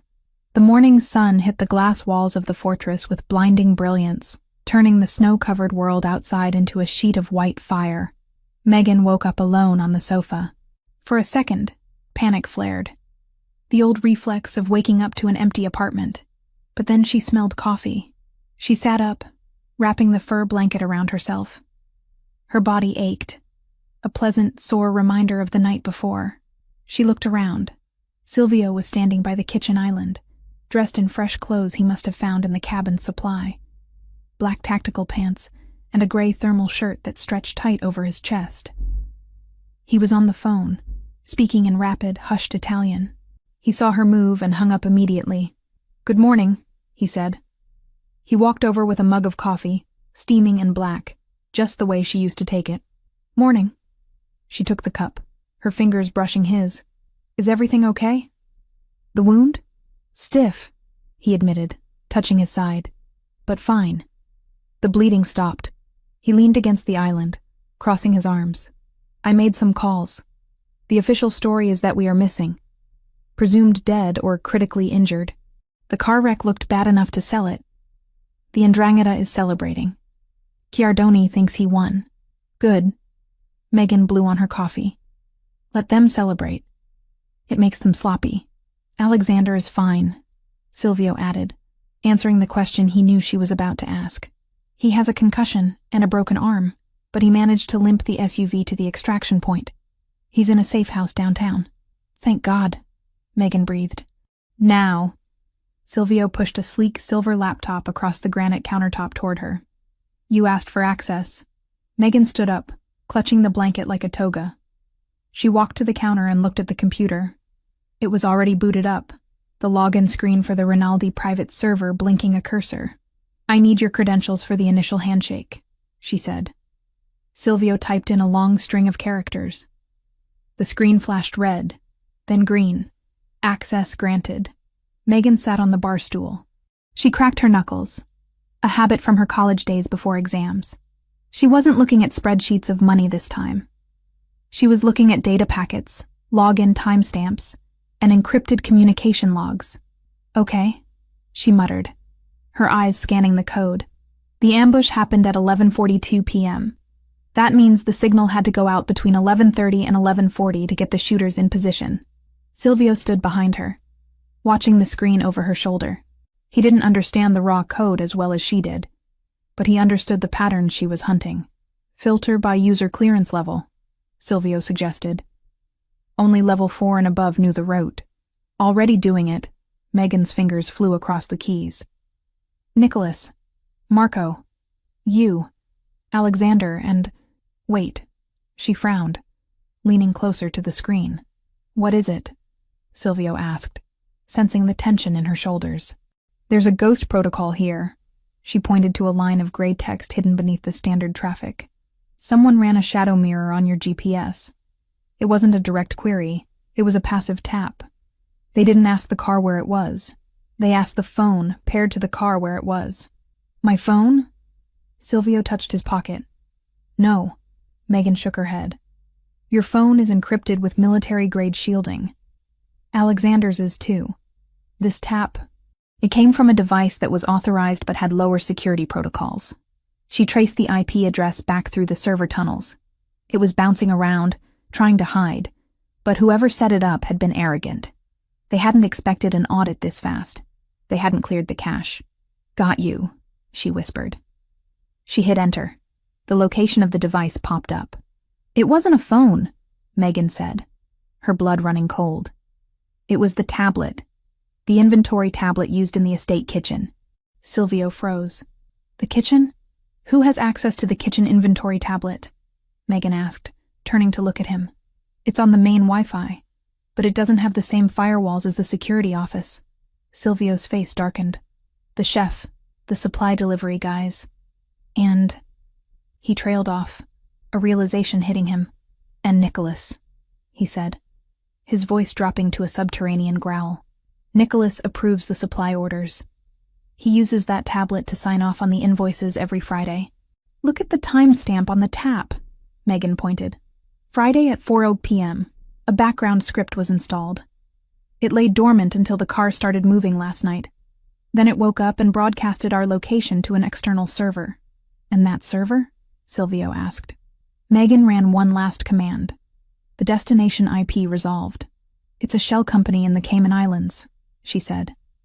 But look at the registered owner of the domain. The name appeared on the screen in plain text. Viper Holdings. The 'Ndrangheta, Silvio spat. Chiardoni's front company. Nicholas planted a bug, Megan summarized, sitting back, her heart hammering. He's the traitor, Silvio. He's the one who sold us out.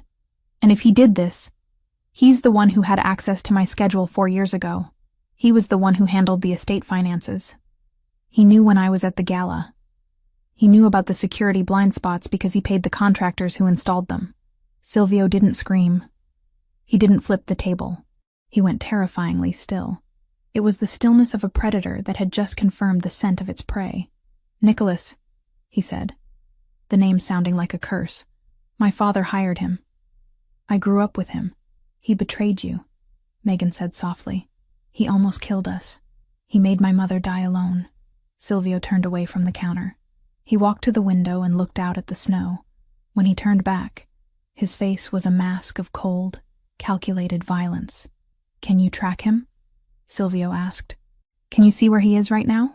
If he's accessing the accounts, Megan said, turning back to the keyboard. I can try to find his active session.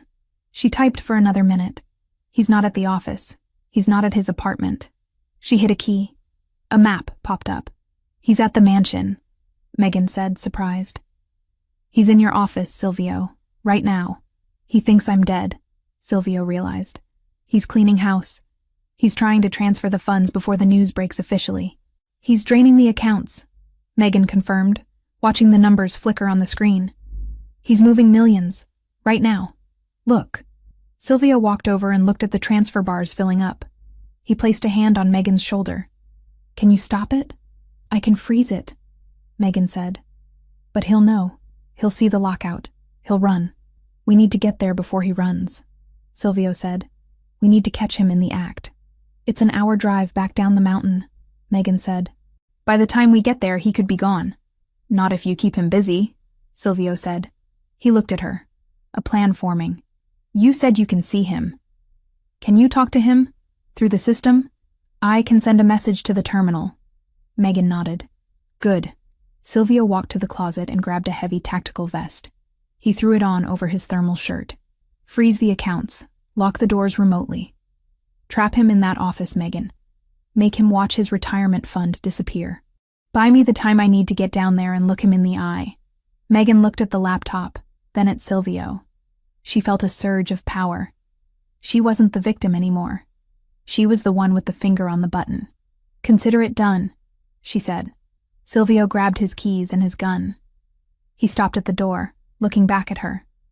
She was illuminated by the blue light of the screen, fierce and beautiful and deadly. Don't unlock that door until I call you, he ordered. Go get him, Megan said. Silvio disappeared out the door into the snow. Megan turned back to the screen. She watched the transfer bar at 80%. She hovered her finger over the execute key. Hello, Nicholas, she whispered. She pressed the button. On the screen, the transfer bar turned red. Transaction denied. System lockdown initiated. The game was on. The blue light of the monitor was the only source of warmth in the vast frozen silence of the safe house. Megan sat hunched over the kitchen island, her fingers flying across the laptop keyboard with a speed born of adrenaline and old muscle memory. On the screen, the battle was silent, but violent. A progress bar labeled Unauthorized Transfer came en route, flickered, trying to push past the 80% mark, but every time it surged, Megan slammed a digital gate in its path. You're persistent, Nicholas, she whispered to the empty room, her eyes narrowing. On the other end of the connection, 30 miles away in the Rinaldi mansion, Nicholas was panicking. She could see it in the erratic patterns of his keystrokes. He was trying sloppy bypasses, brute-forcing passwords that had been changed 5 minutes ago. He was desperate. He thought the system was glitching, or perhaps that the bank's automated fraud detection had kicked in. He had no idea that the dead wife of his boss was sitting on a mountain ridge, dismantling his golden parachute piece by piece. Megan opened a second terminal window. While her left hand kept the financial lockdown in place, her right hand began to dig. She didn't just want to stop the money. She wanted the truth. She needed to know why. Greed was a powerful motivator, yes, but Nicholas had been wealthy. He had been family. To betray Silvio to this extent, to align with the 'Ndrangheta, required more than just a desire for a bigger yacht. She accessed the system logs for the mansion's internal server. She filtered the search parameters. User, Nicholas admin. Date range, 4 years ago. The screen populated with thousands of files. Emails, invoices, security approvals. Megan refined the search. She looked for files that had been flagged as deleted, but were still haunting the backup drives. She looked for the week leading up to her departure, the week of the gala. Come on, she muttered, taking a sip of cold coffee. Show me the ghosts. And then she found it. It wasn't a financial document. It was a metadata log for a print job sent to the high-resolution photo printer in the security office. The timestamp was 6 p.m., the night of the gala. The file name was Target Scope, View Joe 1 JPG. Megan's breath hitched. She clicked on the file recovery tool. It took 10 agonizing seconds to reconstruct the image. When it popped up on the screen, the room spun. It was the photo, the exact photo that had been slipped into her purse that night. Silvio on the balcony, the red laser dot on his forehead. But here, on the server, there was more. The metadata showed the origin of the image.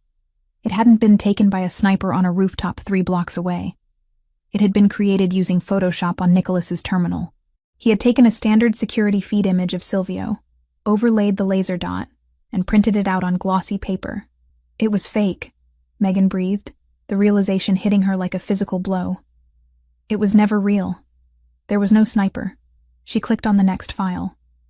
An audio log, a voice modulation software program. Nicholas had used it to make the call to her burner phone. Tears of pure, white-hot rage pricked her eyes. It wasn't the Ndrangheta who had threatened her. It wasn't some external enemy. It was Nicholas. He had manufactured the entire threat. He had terrified her into leaving, forcing her to abandon her marriage and her life, just so he could have unfettered access to the accounts without her looking over his shoulder. He had stolen 4 years. He had stolen her mother's comfort in her final days. He had stolen the chance for a family. Megan grabbed her phone. She didn't call Silvio's cell. She dialed into the mansion's intercom system, patching it directly through the admin override. "Silvio," she said, her voice shaking with fury. I know everything." Silvio moved through the shadows of his own home like a wraith. The mansion was quiet, the skeleton crew of night guards patrolling the perimeter, unaware that their boss was inside the walls. He had entered through the servants' tunnels, bypassing the main gates. He didn't want an audience. He wanted Nicholas. He reached the heavy oak door of his study. He could hear muttering from inside, frantic, angry cursing, the sound of a fist slamming against a desk. Silvio didn't draw his gun immediately. He wanted to look him in the eye first. He gripped the handle, turned it silently, and pushed the door open. Nicholas was standing behind the massive mahogany desk, his back to the door. He was a man unraveling. His tie was loosened, his expensive suit jacket thrown on the floor. He was typing furiously on the keyboard, sweat visible on the back of his neck. "Come on, you piece of junk!" Nicholas shouted at the screen. "Authorize! Override!" "It won't work," Silvio said. The voice was soft, calm, and utterly terrifying. Nicholas froze. He spun around so fast he nearly knocked over the monitor. When he saw Silvio standing in the doorway, mud on his boots, a tactical vest over his chest, eyes like 2 pits of hell, Nicholas's face went gray. "Silvio," he stammered. "Boss? I heard the news said that I was dead?" Silvio finished, stepping into the room and closing the door behind him. "And you wasted no time, did you, Nico? The body isn't even cold, and you're already carving up the inheritance." No, look, you misunderstand." Nicholas raised his hands, backing away until he hit the bookshelves. "I was securing the funds. I heard about the attack. I thought the Ndrangheta would try to seize the accounts. I was moving everything to a safe hold. For you, for the family. Is that why you routed it to Viper Holdings?" Silvio asked, taking a slow step forward. "To Giardoni's shell company?" Nicholas's mouth opened and closed like a fish out of water. That was a decoy. A trap for them." "Stop," Silvio said. He didn't shout. He looked at the man he had grown up with, the man who had stood beside him at his wedding, the man his father had trusted. "Megan is watching you, Nicholas." "Megan?" Nicholas blinked, confused. "Megan is gone. She left years ago. She's on the system." Silvio pointed to the computer. "She's the one locking you out. She's the one who found the tracker you planted in the kitchen tablet." Nicholas looked at the screen, where the red words, "Access denied," were blinking rhythmically. The realization dawned on him. The audit. The wife who was too smart for her own good. He had tried to get rid of her 4 years ago because she asked too many questions about the ledger. He thought he had won. Suddenly, The intercom on the desk crackled to life. Megan's voice filled the room, amplified and crystal clear, dripping with ice. "Tell him about the photo, Nicholas." Silvio stopped. He looked at the speaker, then back at Nicholas. "What photo?" Nicholas went pale, his eyes darting to the drawer where he kept his emergency gun. "She's lying. She's crazy. That's why she left, Silvio, remember? She was unstable." The photo of Silvio on the balcony. Megan's voice continued, relentless. "The one with the laser dot. The one you printed from that very desk on November 14th, 4 years ago. I found the print logs, Nicholas. I found the Photoshop file." Silvio went very still. The temperature in the room seemed to drop 10 degrees. He looked at Nicholas, and the pieces finally clicked into place. The sudden threat that had driven Megan away. The fact that the sniper had known internal blind spots. The fact that Nicholas had been the one to bring him the divorce papers, urging him to sign, urging him to move on. "You," Silvio whispered. The word was barely a sound, just a breath of air leaving his lungs. "It was you." "Silvio, listen." Nicholas began to sweat profusely, his hands shaking. "It was business. She was a liability. She was looking into the offshore routing. If she had found the discrepancies back then, she would have exposed everything. I did it for us. I did it to protect the operation." "You threatened my wife," Silvio said, walking around the desk. "You made her believe I was going to die. You made her leave me." "I saved you from a scandal," Nicholas yelled, his desperation turning into aggression. "She wasn't one of us, Silvio. She was a weakness. And look at you now. You're risking everything for her again. The Ndrangheta is coming. Giardoni knows you're vulnerable. If you kill me, you lose the only person who knows where the money is." "Megan has the money," Silvio said, stopping inches from Nicholas. "She froze it. She has the keys. I don't need you for the money, Nico." Nicholas scrambled backward, his hand fumbling for the drawer handle. "Silvio, wait. We're brothers. We grew up together. Brothers don't steal time," Silvio said. "You stole 4 years. Do you know what she went through? Do you know she starved? Do you know her mother died while she was scraping pennies together because of your lie?" "I didn't kill her mother," Nicholas screamed, yanking the drawer open. He lifted the gun, a snub-nosed revolver. Silvio didn't flinch. He didn't even blink. He moved with a speed that defied his size. Before Nicholas could level the weapon, Silvio's hand shot out, clamping around the barrel and Nicholas's fingers. He twisted the gun upward and inward with a sickening crunch of breaking bone. Nicholas screamed, dropping to his knees. The gun clattered to the floor. Silvio stood over him, looking down with eyes that held no humanity, only the cold, dead vacuum of space. "She kept me safe by leaving," Silvio said softly. "She sacrificed everything, because she thought a bullet was coming for me. She loved me that much." He reached down and picked up the revolver. He weighed it in his hand. "You wanted to be the sniper, Nicholas?" Silvio asked. "You wanted to call the shots?" "Silvio, please," Nicholas sobbed, clutching his broken hand. "I can fix it. I can make a deal with Giardoni. I can—" "Megan," Silvio said, raising his voice slightly to be heard by the intercom. "Are you there?" "I'm here." Her voice came back, steady but tight. "Close the connection," Silvio ordered. "You don't need to hear this." "Silvio, close it." There was a pause, and then the sound of the line cutting dead. The speaker went silent. Silvio looked back at Nicholas. "You took my life away for 4 years. You made my wife live in hell." "I'm sorry," Nicholas wailed. "I know," Silvio said. He raised the gun. The sound of the shot was muffled by the heavy acoustic paneling of the study. One shot. Clean. Final. Nicholas crumpled to the floor, the silence returning to the room instantly. Silvio stood there for a long moment, staring at the body of the man he had once called brother. He didn't feel triumph. He didn't feel relief. He felt a deep, hollow exhaustion. But beneath it, he felt the beginning of peace. The lie was dead. The rot had been cut out. He walked over to the computer. The screen still showed the access denied message Megan had initiated. He reached into his pocket and pulled out his phone. He dialed the safe house. "It's done," he said when she answered. "Are you okay?" Megan asked. Her voice was small, stripped of the digital armor she had worn during the hack. "No," Silvio admitted, wiping a splatter of blood from his cheek. "But I will be. Nicholas is gone." "Silvio, there's something else," Megan said, her tone shifting to urgency. "Now that Nicholas is offline, the system is showing incoming traffic. Not financial. Physical." Silvio frowned, walking to the window and peering through the blinds at the dark grounds of the estate.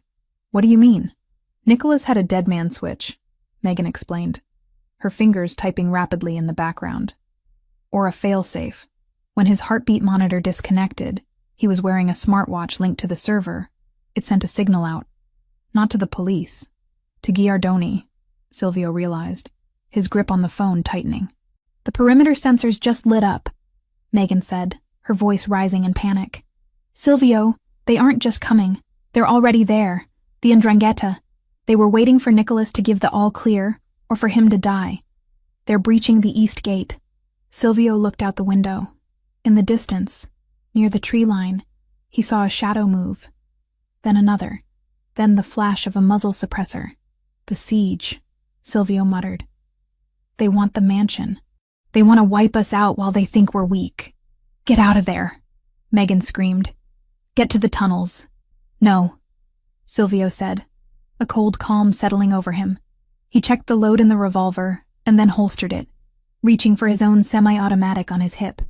"If I run, they burn this house down. They take everything. My father's legacy, our memories, the room where I kept your things. Silvio, don't be stupid. It's just a house. It's our fortress," he corrected. "And I am done running. Let them come. I have the high ground, and I have you." "Me? Can you access the automated defenses?" Silvio asked. "The shutters, the gas suppression systems in the hallways, the smart locks?" "Yes," Megan said, her breath catching. "I have full admin control." "Then you're not just watching," Silvio said, moving toward the hallway. "You're my eyes. You're my overwatch. I'm going to hunt them, Megan. And you're going to tell me where they are." "Okay," Megan breathed. "Okay. I see 3 targets moving toward the kitchen entrance. 2 more at the garage." "Kitchen first," Silvio said. "Lock the garage doors. Trap the 2 inside. I'll deal with the 3 in the kitchen." "Done," she said. The sound of keystrokes was furious. "Garage sealed. They're banging on the doors. The kitchen group is inside. They're moving toward the stairs. I'm waiting for them," Silvio said, stepping into the shadows of the grand staircase. The grief was gone. The betrayal was buried with Nicholas. Now, there was only the war. And for the first time, the Rinaldi family was fighting it together. "Guide me, Bella," Silvio whispered. "Let's finish this." The silence of the Rinaldi estate was a deception. To the 5 men moving silently through the manicured hedges of the east garden, the mansion looked like a sleeping beast. Dark, quiet, and vulnerable. They wore tactical black, their faces covered by balaclavas, moving with the practiced efficiency of a hit squad that had done this a dozen times before. They believed the intelligence they had been sold. The boss was missing, likely dead. The traitor Nicholas was inside clearing the way, and the house was empty of resistance. They were wrong. High above them, in the fortified study on the 2nd floor, Megan Collins watched their heat signatures glowing red on the high-definition monitors. She sat in Silvio's leather chair, the massive desk feeling too big for her, but the power at her fingertips feeling just right. She wasn't trembling anymore. The fear that had paralyzed her in the hotel hallway, the grief that had hollowed her out for 4 years, it had all been distilled into a cold, sharp clarity. She pressed the earpiece deeper into her ear, her eyes darting between the camera feeds. "I see 5, she whispered, her voice steady. 3 breaching the kitchen service entrance, 2 circling toward the library patio doors. Let the patio team get to the glass." Silvio's voice came back, calm and lethal in her ear. "I want them confident. Focus on the kitchen." Megan's fingers hovered over the command console. The software interface was a map of the house, a digital chessboard where she controlled the walls themselves. "Kitchen team is cutting the lock. They're in." On screen 3, she watched the grainier night vision feed of the industrial kitchen. 3 shadows slipped inside, weapons raised, scanning the stainless steel counters and the hanging copper pots. They moved past the massive walk-in freezer, heading for the hallway that led to the main atrium. "They're moving to the corridor," Megan reported. "Silvio, they're heading right for you." "Not yet," Silvio said. "Isolate them." Megan tapped the command key. "Execute. Protocol 4. Sector lockdown." Downstairs, the heavy, fire-rated steel doors at both ends of the kitchen slammed shut simultaneously. The sound was like a thunderclap, booming through the house. The 3 men on the screen spun around, weapons raised, realizing too late that the open layout of the mansion had just become a series of cages. They rushed the door leading to the hallway, kicking it, but the magnetic locks engaged with a hum that Megan could see on her status bar. "Rats in a trap," Megan whispered, a fierce satisfaction curling in her chest. "Ventilation," Silvio ordered. "Disorient them. I don't want a firefight in the kitchen. The gas lines are too exposed." Megan accessed the HVAC controls. She bypassed the safety warnings and routed the fire suppression system solely to the kitchen sector. It wasn't water. The Rinaldi estate used a halon-based gas mixture designed to suck the oxygen out of a fire instantly. It wouldn't kill the men, not immediately, but it would make breathing feel like inhaling broken glass and turn the visibility to 0. "Deploying gas," she said. On the screen, white jets of gas erupted from the ceiling nozzles. The 3 men staggered, clawing at their throats, their tactical coordination dissolving into panic. They couldn't see. They couldn't breathe. And they were trapped in a steel box. "Kitchen is neutralized for now," Megan said. But the library team heard the doors slam. "They're moving fast. They're placing charges on the glass." "I'm moving to the library," Silvio said. "Open the shutters." "What?" Megan gripped the desk. "Silvio, that's suicide. If you open the shutters, you give them a line of sight before you're in position." "Trust me," he said. "Open them. Now." Megan swallowed the lump in her throat. She had to trust him. She had to believe that the man who had survived 4 years of war without her knew how to survive one night with her. She typed the command. "Library shutters. Retract." In the east wing, the heavy iron security shutters that covered the floor-to-ceiling windows began to rise with a mechanical groan. The 2 attackers outside paused, confused by the sudden invitation. They lowered the explosives, raising their assault rifles instead, peering into the dark cavern of the library. Silvio wasn't in the library. He was on the balcony above it, hidden in the shadows of the mezzanine. Megan watched on the monitor as the glass shattered. The 2 men breaching the room, stepping over the shards. They scanned the room, laser sights cutting through the darkness, looking for movement. "They're in," she said, her heart hammering against her ribs. "Below you, 10 o'clock and 2 o'clock. Lights," Silvio commanded. Megan hit the master override for the library lighting. She didn't turn them on. She strobed them. The massive crystal chandelier and the recessed track lighting flashed on and off in a disorienting epileptic rhythm. The attackers flinched, blinded by the sudden assault on their retinas. In that split second of confusion, Silvio moved. He didn't shoot. He vaulted over the railing of the mezzanine, dropping 10 feet in silence. He landed on the first man with the force of a falling anvil, driving him into the hardwood floor. The sound of the impact was sickening, audible even through the internal microphones. The man's rifle skittered across the floor. Before the second attacker could blink the spots from his eyes and retarget, Silvio had rolled, coming up in a crouch. 2 gunshots rang out. Megan flinched, watching the screen. The second attacker crumpled, his chest blooming red. The first man, the one Silvio had landed on, wasn't moving. "Library clear," Silvio said, his voice breathless but steady. He stood up, checking the bodies. Too easy. Giordoni wouldn't send 5 men. He's arrogant, not stupid. Megan scanned the perimeter monitors again. The grounds were quiet. The thermal cameras showed nothing but the fading heat footprints of the men who were already down. "I don't see anyone else," she said. "The scans are clean. Check the basement," Silvio said. The tunnels. Megan's blood ran cold. The servants' tunnels, the same way Silvio had entered.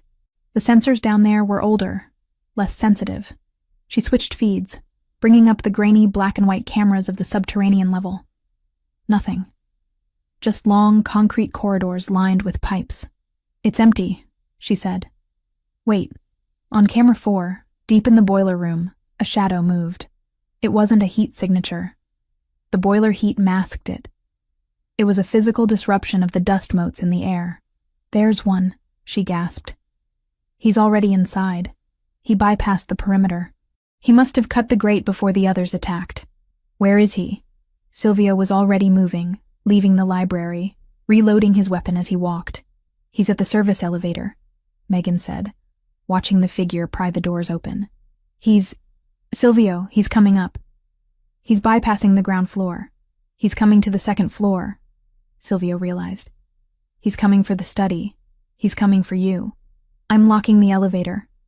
Megan typed frantically. "Override. Halt." The system flashed red. "Error. Manual override engaged." "He cut the hard line," Megan said, panic rising in her voice. "I can't stop the car. He's coming up, Silvio. He'll be here in 30 seconds. "Get away from the door," Silvio ordered, breaking into a run. Megan could hear his heavy boots pounding on the marble stairs through the earpiece. "I'm coming. Lock the study door. Barricade it." Megan pushed the heavy leather chair against the door, but she knew it wouldn't hold. If this man was a professional, and he was, to have slipped past the sensors, he would have a breach charge. She looked around the room for a weapon. There was nothing. Just books, the computer, and the dead body of Nicholas on the floor. She looked at Nicholas. She looked at the gun Silvio had dropped after shooting him, the snub-nosed revolver. She scrambled across the room, her silk dress rustling. She picked up the gun. It was heavy, cold, and smelled of spent powder. She had never fired a gun in her life. She checked the cylinder. 4 rounds left. The elevator chimed down the hall. "He's on the floor," Megan whispered into the earpiece. "I'm at the top of the stairs," Silvio panted. "I see him." Gunfire erupted in the hallway. It was loud, deafeningly loud without the dampening of a screen or a microphone. Bullets tore through the wood of the study door, sending splinters flying. Megan screamed, dropping to the floor behind the solid oak desk. "Megan!" Silvio shouted, his voice not in her ear, but just outside. She heard the sound of hand-to-hand combat, bodies slamming against walls, the grunt of exertion, the wet thud of punches landing. It was a primal, ugly sound. She couldn't just hide. She couldn't sit here and wait to see who opened the door. If Silvio lost. Megan gripped the revolver with both hands. She crawled to the side of the desk. The door to the study had been kicked open during the struggle. Through the gap, she could see them.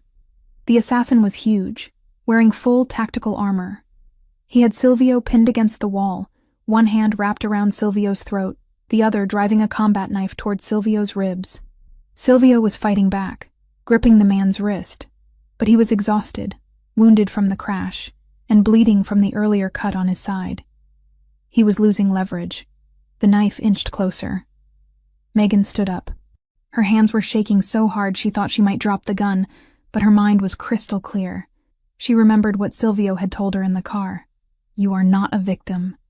You are a Rinaldi." She stepped out from behind the desk. She didn't scream. She didn't announce herself. She raised the gun, holding it with 2 hands just like she had seen in movies, aiming for the center of the armored mass. She realized the armor would stop a small caliber round. She had to aim higher. She adjusted her aim. The assassin's head was a moving target, but his leg, the one bracing his weight, was exposed. Megan pulled the trigger. The recoil was shocking, jerking her arms up, the sound exploding in the confined space. The bullet struck the assassin in the back of the thigh, just above the knee protection. He roared in pain, his leg buckling under him.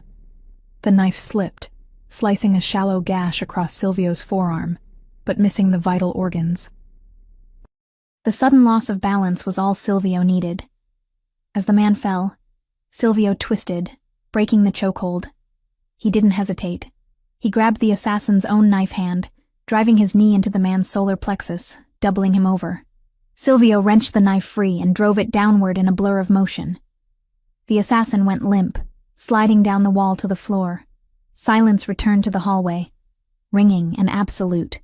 Silvio stood there, heaving for breath, blood dripping from his arm, his shirt torn, his knuckles raw.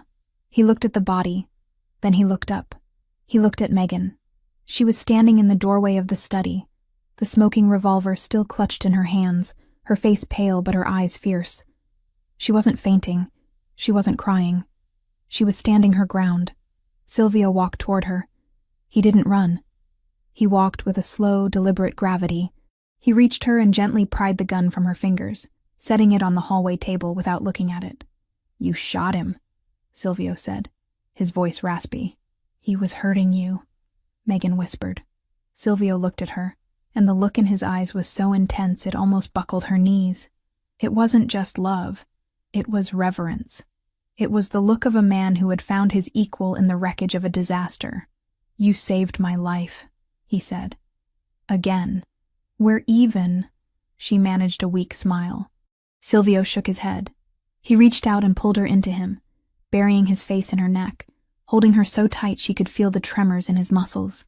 He didn't care about the blood, the sweat, or the dead bodies in his house. He only cared about the warm, living weight of her in his arms. "We are not even," he murmured against her skin. "We are one. There is no score anymore." He pulled back, cupping her face, his thumbs smearing a speck of dust on her cheek. "Is it over?" Megan asked, leaning into his touch. "The breach is over," Silvio said, looking down the hall at the carnage. "But the message has just been sent." He walked her back into the study, away from the sight of the body. He went to the computer, which was still flashing the status of the house. Kitchen. Secure. Library. Secure. Perimeter. Silent. "Nicholas is dead," Silvio said, looking at the body of the accountant. "The hit squad is dead. And Giardoni is sitting in his club waiting for a phone call that is never going to come." "What do we do?" Megan asked. Silvio picked up the phone, Nicholas's phone, which had fallen on the floor. He unlocked it using the dead man's thumb. He found the last number dialed. Viper Holdings. He hit call. He put it on speaker. It rang twice. "Is it done?" Giardoni's voice came through, eager and impatient. "Is Rinaldi dead?" Silvio looked at Megan. He signaled for her to speak. Megan leaned over the phone. Her voice was steady, cold, and carried the weight of a woman who had walked through fire and come out holding the match. "Room service is closed, Franco," she said. There was a stunned silence on the other end. "Megan?" Giardoni choked out. "And so is your account," Silvio added, his voice like grinding stone. "I suggest you run, Franco. Although, with $0 in your offshore funds, I don't think you'll get very far." He hung up the phone. Silvio turned to Megan. The adrenaline was fading, replaced by a bone-deep exhaustion. But beneath it, the foundation of their future was setting like concrete. They had survived the lie. They had survived the poverty. They had survived the bullet. "We need to clean this up," Silvio said, looking around the room. "We will," Megan said. She reached out and took his hand, her fingers interlacing with his, blood and all. "But first, I think I need to sit down." Silvio laughed, a genuine, relieved sound that broke the tension. He lifted her up, carrying her out of the office, stepping over the debris of their war. He carried her down the hall to their bedroom, the one place that was still untouched, still pure.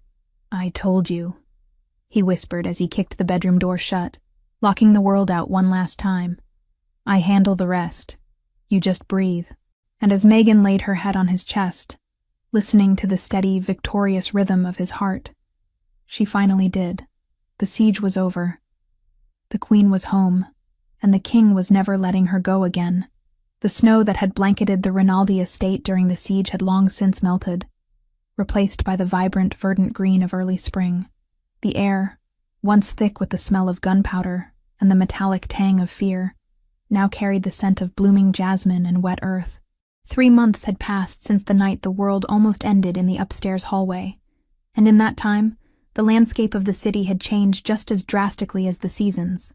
Silvio stood on the wide stone balcony of the master suite, leaning against the railing with a glass of sparkling water in his hand. He wasn't wearing a suit. For the first time in his adult life, on a Tuesday morning, the capo of the Rinaldi family was wearing a simple white linen shirt, the sleeves rolled up to his elbows, and casual trousers. He looked out over the gardens, watching the landscaping crew replant the hedges that had been trampled by the 'Ndrangheta hit squad. There were no more shadows in his eyes. The constant predatory scanning of the perimeter that had defined his existence for 4 years had softened into a watchful but peaceful guardianship. The war was over. It hadn't ended with a bang, but with a whimper. After Nicholas's betrayal was exposed and his accounts frozen by Megan, Franco Giardoni's empire had collapsed from the inside out. Without the Rinaldi funds he had been promised, Giardoni couldn't pay his mercenaries. His alliances crumbled. The last Silvio heard, the once feared boss of the 'Ndrangheta was hiding in a basement in Calabria, running from his own unpaid soldiers. The Rinaldi organization had absorbed the territory without firing a single shot. It was a victory of intelligence over brute force, a victory orchestrated by the woman currently humming softly inside the bedroom. Silvio turned, his gaze drifting through the open French doors. Megan was sitting at the vanity table, brushing her hair.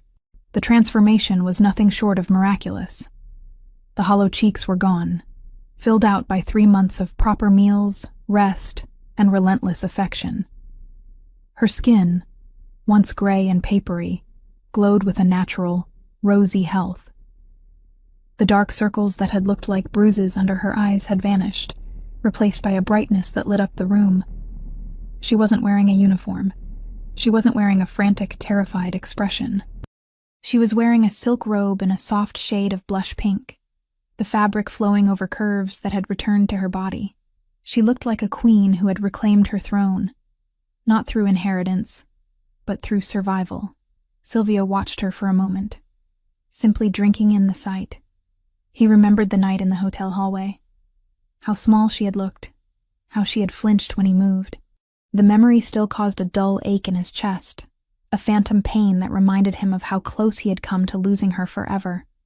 He promised himself, every single morning when he woke up and found her warm body beside him, that he would spend the rest of his life making up for those 4 years of winter. "You're staring," Megan said, her eyes meeting his in the reflection of the mirror. She smiled, and it was a genuine, easy smile that reached her hazel eyes. "I'm admiring," Silvio corrected, pushing off the railing and walking into the room. "There is a difference." He came up behind her, placing his hands on her shoulders. He felt the tension that used to live there permanently was gone, replaced by a relaxed softness. He bent down, pressing a kiss to the curve of her neck, inhaling the scent of her shampoo, vanilla and honey. "You're supposed to be in a meeting," she teased, leaning her head back against his chest. "Alexander is downstairs pacing. He says the construction contracts for the new port terminal need your signature." "Alexander worries too much," Silvio murmured against her skin. "The port isn't going anywhere. And Alexander is just happy to be complaining about paperwork instead of dodging bullets." "He's loyal," Megan said, reaching up to cover his hands with hers. "He took a bullet for us." "He did," Silvio agreed, straightening up but keeping his hands on her. "And he has been rewarded. But today, I don't care about the port. I don't care about the contracts. I just want to be here." Megan turned in her chair to face him. Her expression shifted, becoming slightly more serious, though the happiness remained. There was a nervous energy radiating from her now. A subtle vibration that Silvio, attuned to her every mood, picked up on instantly. "Is something wrong?" he asked, his protective instincts flaring up. "Did the doctor call? Is it the migraines again?" Megan had suffered from tension headaches for the first month after the siege, a lingering effect of the stress and malnutrition. "No." She shook her head quickly. "No migraines. I feel wonderful, actually. Better than I have in years." "Then what is it?" Silvio crouched down so he was eye level with her. He searched her face, looking for threats, for secrets. "You have that look. The one you used to get when you were hiding a surprise party or a bad audit report." Megan laughed, a melodic sound that filled the room. "No bad reports, Silvio. The books are balanced. Nicholas's mess is fully cleaned up. We're in the black. Then what?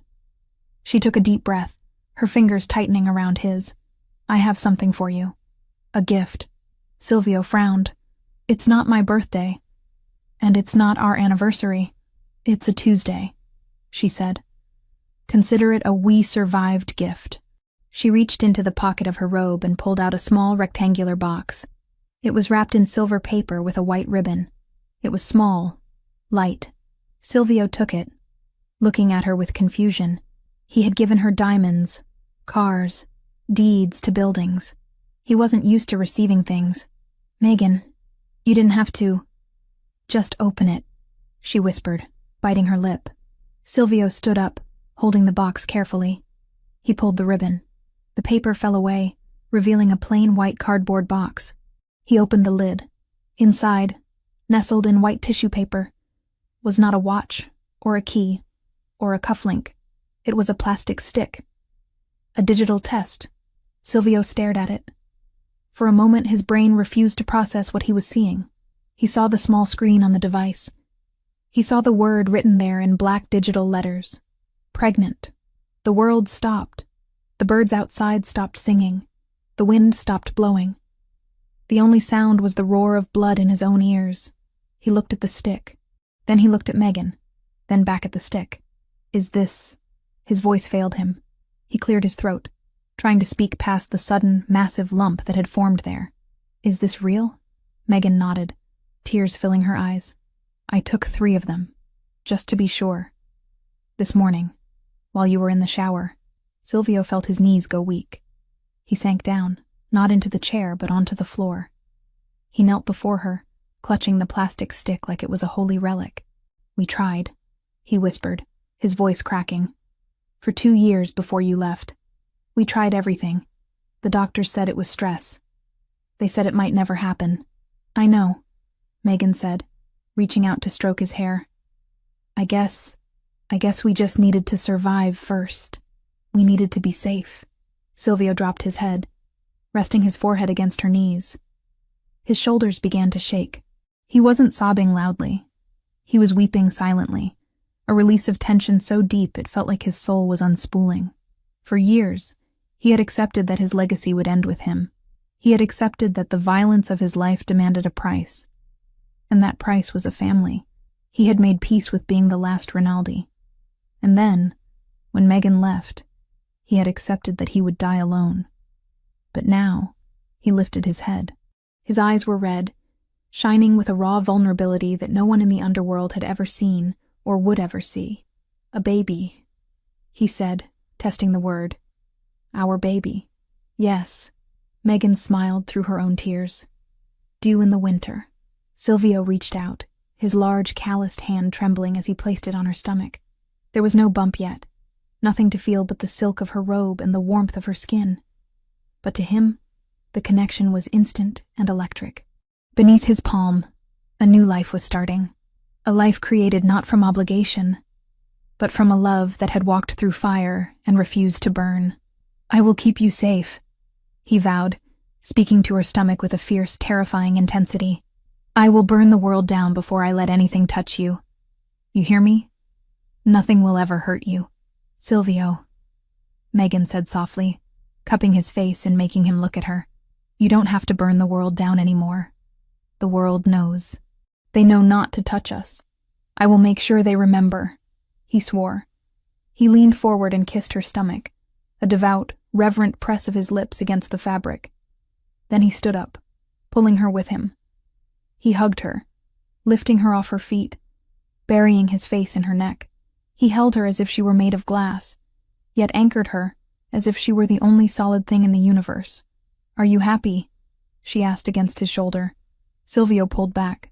He looked at the woman who had scrubbed floors to save him. He looked at the woman who had walked into a gunfight with a revolver to save him. He looked at the mother of his child.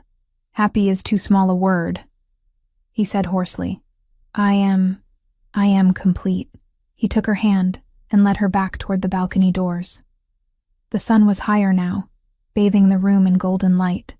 The darkness of the hotel corridor, the cold of the mountain safe house, the blood on the study floor, it all felt like a different lifetime. They stepped out onto the balcony. Below, Alexander looked up from the garden path. He saw them, Silvio standing tall and proud, Megan glowing beside him. Alexander paused, seeing the look on his boss's face. He didn't need to be told. He smiled, gave a sharp nod, and turned away, giving them their privacy. "What happens now?" Megan asked, echoing the question she had asked herself 1,000 times in the last 4 years, usually with dread. Silvio turned her to face him. He wrapped his arms around her waist, pulling her flush against him. "Now," he said, his voice strong and sure. "We live. We build.